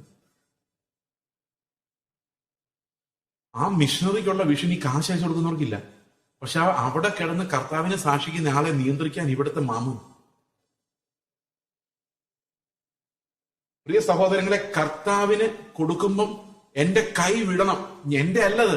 CSIക്കാര് ഈ സ്തോത്രാഴ്ച എടുക്കുന്നതിന് മുമ്പ് ഒരു പ്രാർത്ഥന ഉണ്ട്. CSIക്കാരുടെ പാഠപുസ്തകത്തിൽ പ്രാർത്ഥനാ പുസ്തകം എന്താണെന്നറിയോ? Thank you. ഒരു പ്രാർത്ഥന ഉണ്ട്. അതെങ്ങനെയാ? കർത്താവേ, അത് ഭയങ്കര ബ്രോക്കൺനെസ്സാ പറയാൻ. ഞങ്ങൾ നിനക്ക് ഒന്നും തരുന്നില്ല, തരാൻ ഞങ്ങൾക്ക് കഴിയുകയുമില്ല. നിന്റെ കയ്യിൽ നിന്ന് വാങ്ങിച്ച് നിന്റെ കയ്യിലേക്ക് തന്നെ വെക്കുന്നതേ ഉള്ളൂ എന്ന് പറഞ്ഞിട്ടാണ് ഒരു ഈ സ്തോത്രാഴ്ച എടുക്കുന്നത്. ഒന്നും പുകഴാനില്ല. പ്രശംസ എവിടെ? അപ്പൊ ദൈവത്തിന്റെ രക്ഷ സ്വീകരിക്കുന്ന ഒരാള്, ക്രിസ്തുവിന്റെ നീതി സ്വീകരിക്കുന്ന ഒരാൾ, ഗിരിപ്രഭാഷണത്തിലേക്ക് കിടക്കുന്ന ഒരാൾ ആദ്യം മനസ്സിലാക്കേണ്ടത്, ഇത് അത്യന്തം മനസ്സിലാകണമെങ്കിൽ എന്റെ പ്രശംസ അഴിഞ്ഞു പോകണം. ഞാൻ ആത്മീക സമ്പന്നനായിരിക്കരുത്. എനിക്കൊന്നും പുകഴാനുണ്ടാകരുത്. 1 കൊരിന്ത്യർ 1:29 നമ്മൾ വായിച്ചത്. 28 വായിച്ചത്. അടുത്ത വാക്യം വായിച്ച് 29 വായിച്ചേ. നിങ്ങളോ അവനാൽ ക്രിസ്തു യേശുവിൽ ഇരിക്കുന്നു. അവൻ നമുക്ക് ദൈവത്തിങ്കൽ നിന്ന് ജ്ഞാനവും നീതിയും ശുദ്ധീകരണവും വീണ്ടെടുപ്പും ആയി തീർന്നു. Christ is my righteousness. അപ്പൊ ഈ നീതി, ഈ ഗിരിപ്രഭാഷണത്തിന്റെ നീതി ആരാണ്? അതൊരു വ്യക്തിയാണ്, ക്രിസ്തുവാണ്. ദൈവത്തിന്റെ നീതി is Christ. Christ is the righteousness. അപ്പൊ നമ്മള് ആ നീതിയുടെ മുമ്പിൽ വണങ്ങുക ചെയ്യുന്നത്. ഞാൻ പറയാം, കർത്താവ്, ഞാൻ ബലഹീനനും പാപിയുമാണ്, ഒരു ഗുണവുമില്ലാത്തവനാണ്. ആ ഒരു വർഷിപ്പാണ് ഈ നീതിയെക്കുറിച്ച് കേൾക്കുമ്പോൾ നമ്മുടെ ഉള്ളിലേക്ക് വരേണ്ടത്. കാരണം Christ is the righteousness. Christ gave us the righteousness എന്നല്ല, ക്രൈസ്റ്റ് ഷോഡ് ദ റൈച്ചസ്നെസ് എന്നല്ല, ക്രൈസ്റ്റ് ഈസ് ദ റൈച്ചസ്നെസ്. അപ്പൊ ഇത് ആമുഖമായിട്ട് ഈ ഒന്നാമത്തെ വാക്യം തന്നെയാണ് ഇതിന്റെ ആമുഖം. What exactly is sermon on the mount? ഇത് നമ്മളെ തകർത്ത് കളയുന്ന ഒരു സെർമണാണ്. നമ്മളിത് വായിച്ചു നോക്കുന്തോറും നമ്മുടെ ദാരിദ്ര്യം കൂടി വരും. നമ്മളിത് വായിച്ച് അവസാനിപ്പിക്കുമ്പോഴേക്കും നമ്മൾ പക്കാ ദരിദ്രന്മാരായിരിക്കും. അതാ കർത്താവിന്റെ ഉദ്ദേശം. സ്പിരിച്വലി നിങ്ങൾക്കറിയാമോ, യേശു കർത്താവ് ഒരിക്കലും പാപികളെ വഴക്ക് പറഞ്ഞിട്ടില്ല. ഉണ്ടോ? വഴക്ക് പറഞ്ഞിട്ടില്ല. അവരോട് ഭയങ്കര കരുണയോടെ സംസാരിച്ചത്. കാരണം ഒരു രോഗികളെ പോലെ, ഒരു രോഗി വൈദ്യന്റെ അടുത്ത് വരുമ്പോൾ ആ വൈദ്യനെ രോഗി എങ്ങനെ കാണുന്നു, ആ സ്നേഹത്തിലാണ് കർത്താവ് ഓരോ പാപിയും കണ്ടത്. വലിയ പാപിയാണെങ്കിൽ കൂടുതൽ കരുണ. നിങ്ങൾ ആലോചിച്ച് നോക്കി, നമ്മുടെ നാട്ടിൽ സർക്കാർ ആശുപത്രി ഉണ്ട്. സർക്കാർ ആശുപത്രിയിൽ പണ്ടത്തെ കാലത്ത് മഞ്ഞ മരുന്ന്, വെള്ള മരുന്ന്, അറിയാം പരിപാടി? മഞ്ഞ മരുന്ന് എന്ന് പറഞ്ഞാൽ വയറിളക്കം മാറാനുള്ളത്, വെള്ള മരുന്ന് പറഞ്ഞാൽ പനി മാറാനുള്ളത്. ഇതാണ് അവിടുത്തെ പണ്ടത്തെ. അത്ര എടുത്തു കൊടുക്കുന്നവർ ശ്രദ്ധിക്കുന്നുണ്ട്, ഈ വാങ്ങിക്കുന്നവർ അത് നോക്കുന്നു. ഇപ്പം ഡെവലപ്പായി. ഇപ്പം നമ്മൾ ഡോക്ടർമാരൊക്കെ എപ്പോഴും ഉണ്ട്, കുറിച്ച് കൊടുക്കുന്നു. പക്ഷെ ക്യാൻസർ, ഹാർട്ട് അറ്റാക്ക്, ഇങ്ങനെയുള്ള വലിയ വലിയ കാര്യങ്ങളൊന്നും അറ്റൻഡ് ചെയ്യാൻ ആ ഹോസ്പിറ്റലിന് പറ്റിയില്ല. അതൊരു പ്രൈമറി ക്ലിനിക്കാണ്. കൂടുതൽ പ്രശ്നമാണെങ്കിൽ അവർ എന്നോട്ടേക്കും കൂടിയ സൂപ്പർ സ്പെഷ്യാലിറ്റി ഹോസ്പിറ്റലോട്ടയക്കും. അപ്പൊ കൂടിയ രോഗമുള്ള ഒരാളെ കാണുമ്പോഴാണോ, കുറച്ച് രോഗമുള്ള ഒരാളെ കാണുമ്പോഴാണോ കൂടുതൽ സിമ്പതി ഉണ്ടാകുന്നത്? കൂടിയ രോഗമുള്ള ഒരാളെ കാണുമ്പോഴല്ലേ. അപ്പൊ ശരിക്കും ഒരു ചെറിയ പാപിയെ കാണുമ്പോൾ തോന്നുന്നതിനേക്കാൾ ആർദ്രതയും മനസ്സലിവും അനുകമ്പയും ഒരു ഘോര പാപിയെ കാണുമ്പോൾ ഉണ്ടാകണ്ടേ?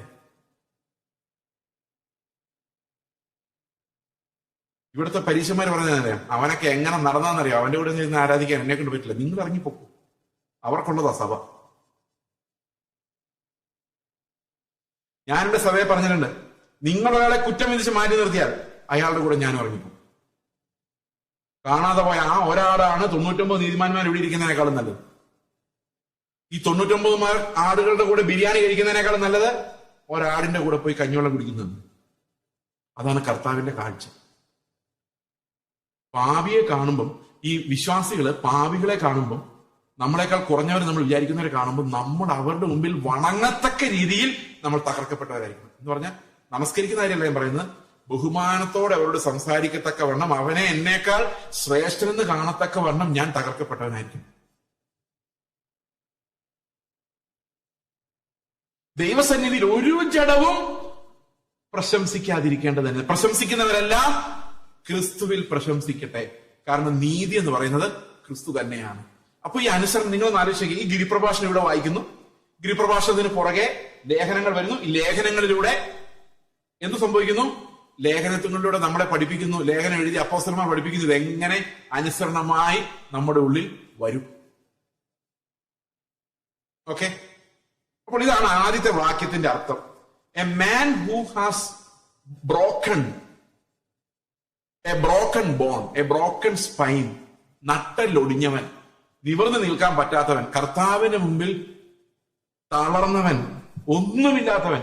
നിങ്ങൾ കണ്ടിട്ടുണ്ടോ ചുങ്കക്കാരനും പാപിയും പ്രാർത്ഥിക്കാൻ പോയി? ഞാൻ 2 എക്സാമ്പിൾസ് പറയാം, അപ്പൊ മനസ്സിലാവും. ചുങ്കക്കാരനും പാപിയും പ്രാർത്ഥിക്കാൻ പോയപ്പോൾ ചുങ്കക്കാരനും പാപിയല്ല, ചുങ്കക്കാരനും പരീശനും, അല്ലെ?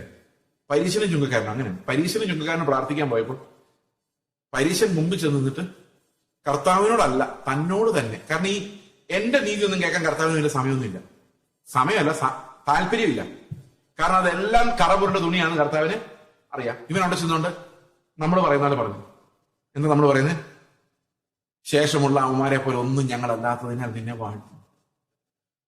അവരാഭരണം ഇടുന്നു, സിനിമയ്ക്ക് പോകുന്നു, കള്ളു കുടിക്കുന്നു, സിഗരറ്റ് വലിക്കുന്നു. അവര് ചെത്തി നടക്കുന്നു, തത്തി നടക്കുന്നു. ഞങ്ങൾ വളരെ ഡീസന്റായി നടക്കുന്നു. അവരെ പോലെ ഞങ്ങൾ അല്ലാത്തതിനാൽ കർത്താവെ ഞാൻ നിന്നെ സ്തോത്രം ചെയ്യുന്നു. ഇല്ലേ? ശരിയില്ല, അങ്ങനെ സ്തോത്രം ഇല്ലേ നിങ്ങളുടെ ഉള്ളില്? അപ്പുറത്ത് നിന്ന് ആ പാപി ഉണ്ടല്ലോ, പാപി എന്നാ പറയുന്നത്? പാപി കർത്താവിനെ കണ്ടു പറയുന്നത്, അവൻ പരീക്ഷനൊന്നും കാണുന്നില്ല. ഞാനൊരു പാപിയാണ് കർത്താവ്, ഞാൻ സമ്മതിച്ചു, ഇതെല്ലാം തെറ്റാണ്, സമ്മതിച്ചു, എന്നോട് കരുണയുണ്ടാകും. ആരാ ദരിദ്രൻ? എനിക്കതല്ല രസം. അത് കഴിഞ്ഞിട്ട് കർത്താവ് പറയുന്ന വാക്യമാണ്, ഈ പുറകിൽ നിന്ന് കരഞ്ഞ ചുങ്കക്കാരനെ കുറിച്ച് പറയാം, അവൻ നീതീകരിക്കപ്പെട്ടവനായി വീട്ടിലേക്ക് മടങ്ങി. ആ കരുണ ചോദിച്ച് നിലവിളിച്ചവനെ കർത്താവ് എന്താ വിളിച്ചത്? നീതിമാനെ എന്നാ വിളിച്ചത്. ശിഷ്യന്മാരെല്ലാം വന്ന് കർത്താവിന്റെ ചോദിക്കും, ആൾക്കാരെല്ലാം ചോദിക്കും, നീ പാപികളോട് ഇങ്ങനെ നടക്കരുത് കേട്ടോ, വളരെ മോശമാണ്. ഇങ്ങനെ പാപികളോട് നടന്നാൽ നീ ഒരു മെശിഹ എന്നൊക്കെ പറഞ്ഞ് ആരെങ്കിലും വിശ്വസിക്കുവോ? റെപ്യൂട്ടേഷൻ പോക്കാം. കാരണം അപ്പോഴും ഈ ശിഷ്യന്മാർ ചിന്തിക്കുന്ന ഈ വലിയ വലിയ ആൾക്കാർ, മതത്തിന്റെ ആൾക്കാരൊക്കെ നമ്മളോട് കൂടണമെന്നായിരിക്കും. പക്ഷെ കർത്താവ് റെപ്യൂട്ടേഷൻ നോക്കിയില്ല. എന്നോട് കഴിഞ്ഞ ദിവസം കർത്താവ് എന്നോട് പറഞ്ഞൊരു കാര്യമാണ്, നിന്റെ റെപ്യൂട്ടേഷൻ എന്നോട് പ്രശ്നമല്ല, സഭയുടെ റെപ്യൂട്ടേഷൻ പ്രശ്നമല്ല, യേശുക്രിസ്തുവിന്റെ റെപ്യൂട്ടേഷൻ ആണ് ഏറ്റവും വലിയ issue. His glory, the glory of the Lord. അല്ലാതെ കർത്താവിന്റെ നിന്ദ ചുമക്കാൻ വിളിക്കപ്പെട്ടവരാണ് നമ്മൾ. അതാണ് നമ്മുടേതായ ഒരു ഗ്ലോറിയോ, നമ്മുടേതായ ഒരു അഹങ്കാരമോ, കുടുംബമഹിമയോ, പാരമ്പര്യമോ, വിദ്യാഭ്യാസമോ, സൗന്ദര്യമോ ഒന്നുമില്ല ദൈവത്തിനു മുമ്പിൽ. എല്ലാം ഒന്നിനും ഗ്ലോറി ചെയ്യാനില്ല. There is no glory for a man. ഞാന് ചെറുപ്പത്തിലെ ഞാൻ കത്തോലിക്കരുടെ കന്യാസ്ത്രീകളുടെ സ്കൂളിലാണ് പഠിച്ചത്. ഈ കന്യാസ്ത്രീകളുടെ സ്കൂളിൽ പഠിക്കുമ്പം പരീക്ഷയ്ക്ക് നല്ല മാർക്ക് കിട്ടിയാല് അവര് ഗിഫ്റ്റ് തരും. ഗിഫ്റ്റ് തരുന്ന സാധാരണ ക്രിസ്മസ് കാർഡുകളാണ് അന്നത്തെ കാലത്ത്. നിങ്ങൾക്ക് ഓർമ്മയുണ്ട് ക്രിസ്മസ് കാർഡുകളുള്ള കാലം, ന്യൂ ഇയർ കാർഡുകൾ, ബർത്ത്ഡേ കാർഡുകളുള്ള കാലം? അപ്പൊ എനിക്ക് മാത്രം അവർ ക്രിസ്മസ് കാർഡ് തരത്തില്ല. എനിക്ക് ക്രിസ്മസ് കാർഡ് കിട്ടുന്നതൊക്കെ ഇഷ്ടമാണ്, നല്ല പിക്ചറൊക്കെയാണ്. പക്ഷെ അവരെനിക്ക് തരുന്ന ഈ പുണ്യാളന്മാരുടെ പുസ്തകങ്ങളാണ്. കൊച്ചു ത്രേസ്യ പുണ്യാളത്തിൽ എനിക്കിപ്പോഴും ഓർക്കുന്നുണ്ട്, ചെറുപുഷ്പം, ലിറ്റിൽ ഫ്ലവർ, ആ പുസ്തകമൊക്കെയാണ് എന്തേ തരുന്നത്. അസീസിയിലെ വിശുദ്ധ ഫ്രാൻസിസ് പുണ്യാളൻ, സെബസ്ത്യാനോസ് പുണ്യാളൻ, ഇവരുടെ കഥകളാണ്, കാർട്ടൂൺ പോലെ പടം വരച്ച കഥകൾ എന്ന് പറഞ്ഞാൽ വായിക്കാൻ ഭയങ്കര എളുപ്പമുള്ള കഥകളാണ്. ചെറിയ സ്റ്റോറി ബുക്കുകളാണ് ഗിഫ്റ്റായിട്ട് തരുന്നത്. ഞാൻ ഓർത്തഡോക്സുകാരനായിരുന്നോണ്ടായിരിക്കും ഇവർ കത്തോലിക്കൽ ഈ പണി കാണിക്കുന്നത്. കാരണം അവരുടെ വിശുദ്ധന്മാരൊക്കെ ഒന്ന് കണ്ടോടാ വേണമെങ്കിൽ എന്നുള്ളതായിരിക്കും അവരുടെ ഉദ്ദേശം. പക്ഷെ ഇതെല്ലാം ഞാൻ വായിച്ചു. ഇടയ്ക്ക് ക്രിസ്മസ് കാർഡും കിട്ടിയിട്ടുണ്ട്. ഞാൻ 11ാം ക്ലാസ്സിൽ പഠിക്കുമ്പോൾ, പ്രീ ഡിഗ്രി ഫസ്റ്റ് ഇയർ പഠിക്കുമ്പോൾ ഒരു ദിവസം ഓർത്തഡോക്സ് പള്ളിയിൽ പോയി ഇങ്ങനെ നിൽക്കുകയാണ്. Changanassery saint Thomas orthodox. അച്ഛൻ കുർബാന ചൊല്ലുന്നു, കൈയിട്ട് വിറപ്പിക്കുന്നു, തുണി എടുത്തിട്ട് വിറപ്പിക്കുന്നു, ആകെ പുക, മണിയടി. അപ്പൊ ഞാനിങ്ങനെ ബാക്കിൽ നിന്ന് ആലോചിക്കുക, എന്റെ കർത്താവെ, യേശു ക്രിസ്തു നടുക്ക് നിൽക്കുന്നു, അപ്പുറത്ത് ഇപ്പുറത്ത് പത്രോസ് അന്ത്രോസ് നിന്ന് മണിയടിക്കുന്നു, ഇപ്പുറത്ത് തോമസ് പുകയ്ക്കുന്നു. ഇടയ്ക്ക് പത്രോസ് കുന്തിരിക്കാൻ തീർന്നു പോകുമ്പോൾ അച്ഛൻ്റെ കൊണ്ടേ കൂടെ യേശുവിന്റെ കൊണ്ടേ കൂടെ യേശു കുറച്ചിട്ട് കൊടുക്കുന്നു. ഇങ്ങനെയൊക്കെ എവിടെ നടന്നു? ഇങ്ങനെയൊക്കെയുള്ള ഒരു പരിപാടി ഉണ്ടോ? അപ്പൊ ഞാൻ അവിടെ നിന്ന് ആലോചിക്കുന്നത്, ഇത് ദൈവത്തിന്റെ വഴിയല്ല, ഇത് ചുമ്മാ മനുഷ്യനുണ്ടാക്കുന്നത്. ആ ബോധം ഉണ്ടായ ശേഷം 16 വയസ്സ് മുതൽ ഞാൻ പിന്നെ ഓർത്തഡോക്സ് പള്ളി കയറിയിട്ടില്ല. കസിൻസിന്റെ കല്യാണം വരുമ്പോൾ ഞാൻ വെളിയിൽ പോയി, എനിക്ക് അകത്ത് കയറില്ല. കാരണം ഇത് വെറും തന്ത്രമാണ്. അന്ന് ദൈവത്തെ വിശ്വാസം പോലും എനിക്കില്ല, രക്ഷിക്കപ്പെട്ടിട്ടില്ല. പക്ഷെ ഓർത്തഡോക്സ് പള്ളി അങ്ങനെ ഉപയോഗിച്ചിട്ട് ഞാൻ CSI പള്ളിയിൽ പോയി.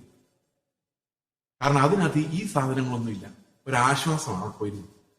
അപ്പൊ ഞാൻ പതുക്കെ ഞാൻ വളർന്നു വന്ന മതം വിട്ടിട്ട് CSI-കാരനായി. അങ്ങനെ CSI പള്ളിയിൽ പോകുമ്പോൾ അവിടുത്തെ ഒരു സൺഡേ സ്കൂൾ ഉണ്ട്. ആ സൺഡേ സ്കൂളിൽ ഞാൻ പഠിപ്പിച്ചു. 18 വയസ്സ് വരെ പഠിക്കാം. അവിടെ പഠിപ്പിക്കുന്ന മുഴുവൻ മിഷണറിമാരുടെ കഥകളാണ്. William Carey, Hudson Taylor, CT Studd, പിന്നെ ഇംഗ്ലീഷ് മിഷണറിമാര്, ഇവരുടെ കഥകളാണ്. CSI പോയിക്കൊണ്ടിരിക്കുമ്പോഴാണ് ഞാൻ രക്ഷിക്കപ്പെടുന്നത്. രക്ഷിക്കപ്പെട്ട് 1 വർഷം കഴിഞ്ഞാണ് സ്നാനപ്പെടുന്നത്. 2 വർഷം കഴിഞ്ഞിട്ടാണ് സ്നാനപ്പെടുമ്പോൾ ഞാൻ പെന്തക്കോസ്റ്റ് AG-യിലാണ് സ്നാനപ്പെടുന്നത്. AG, assembly of God. Against God അല്ല, അസംബ്ലി ഓഫ് ഗോഡ്. സ്നാനപ്പെട്ട് അപ്പൊ എന്റെ വിചാരം എന്ന് വെച്ച് കഴിഞ്ഞാൽ, അസീസിയിലെ ഫ്രാൻസിസ്, CT സ്റ്റഡ്, ഈ line of people who have sacrificed everything for the Lord, അതിന്റെ കൂടെ യേശുവിനോട് ചേരാൻ സ്നാനമേറ്റ് ഞാനും പോവുകയാണെന്ന് ഞാൻ ചിന്തിക്കുന്നത്. സ്നാനമേറ്റ് സഭയിലോട് ചെന്നപ്പോഴല്ലേ മനസ്സിലായത് സംഗതി വേറെയാണ്. അവിടെ പാസ്റ്റർ പറഞ്ഞ ആദ്യത്തെ പ്രസംഗം തന്നെ, നിന്നെ മാനിക്കുന്ന ദൈവം. ഞാൻ ശരിക്കും കർത്താവിനൂടെ നിന്ദ അനുഭവിക്കേണ്ട വഴി ആലോചിക്കുന്നു. ഞാൻ കേൾക്കുന്നതെന്ന് വെച്ച് കഴിഞ്ഞാൽ, നിന്നെ നിന്ദിച്ചവരുടെ നിന്നെ ഉയർത്തുന്ന ദൈവം, മാനിക്കുന്ന ദൈവം. നഗരവാതിലിന് വെളിയിൽ അവനോടൊപ്പം കഷ്ടം അനുഭവിക്കാനും നിന്ദ അനുഭവിക്കാനും വിളിക്കപ്പെടുന്നതിന് പകരം നമ്മൾ ഈ ലോകത്തിന്റെ ഗ്ലോറി കാണിച്ചു കൊടുത്തിട്ട് അവരോട് പറയാണ്, ഇത് നല്ലതാണ് മക്കളെ, മോഹിച്ചോ, നിങ്ങൾക്കൊരു പീസ് കിട്ടും. അതാണ് നമ്മുടെ പ്രാർത്ഥനയുടെ ലക്ഷ്യം, അതാണ് നമ്മുടെ ഉപവാസത്തിന്റെ ലക്ഷ്യം. 2-3 വർഷം ഞാനിങ്ങനെ മരവിച്ചവനെ പോലെ ഇരുന്നു അതിനകത്ത്. പിന്നെ എനിക്ക് മനസ്സിലായത്, എനിക്ക് ഇവരോട് സംസാരിക്കാനുണ്ട്. കർത്താവ് എന്നെ പഠിപ്പിച്ചിട്ടുണ്ട്, നിലനിൽക്കുന്ന ഒന്നും ഈ ഭൂമിയിൽ ഇല്ലെന്നും. തലയിൽ ഒരു തേങ്ങ വീണാൽ PhD പഠിച്ചത് പോയിട്ട് 5ാം ക്ലാസ്സിൽ പഠിച്ചവരെ മറന്നു പോകുന്നു.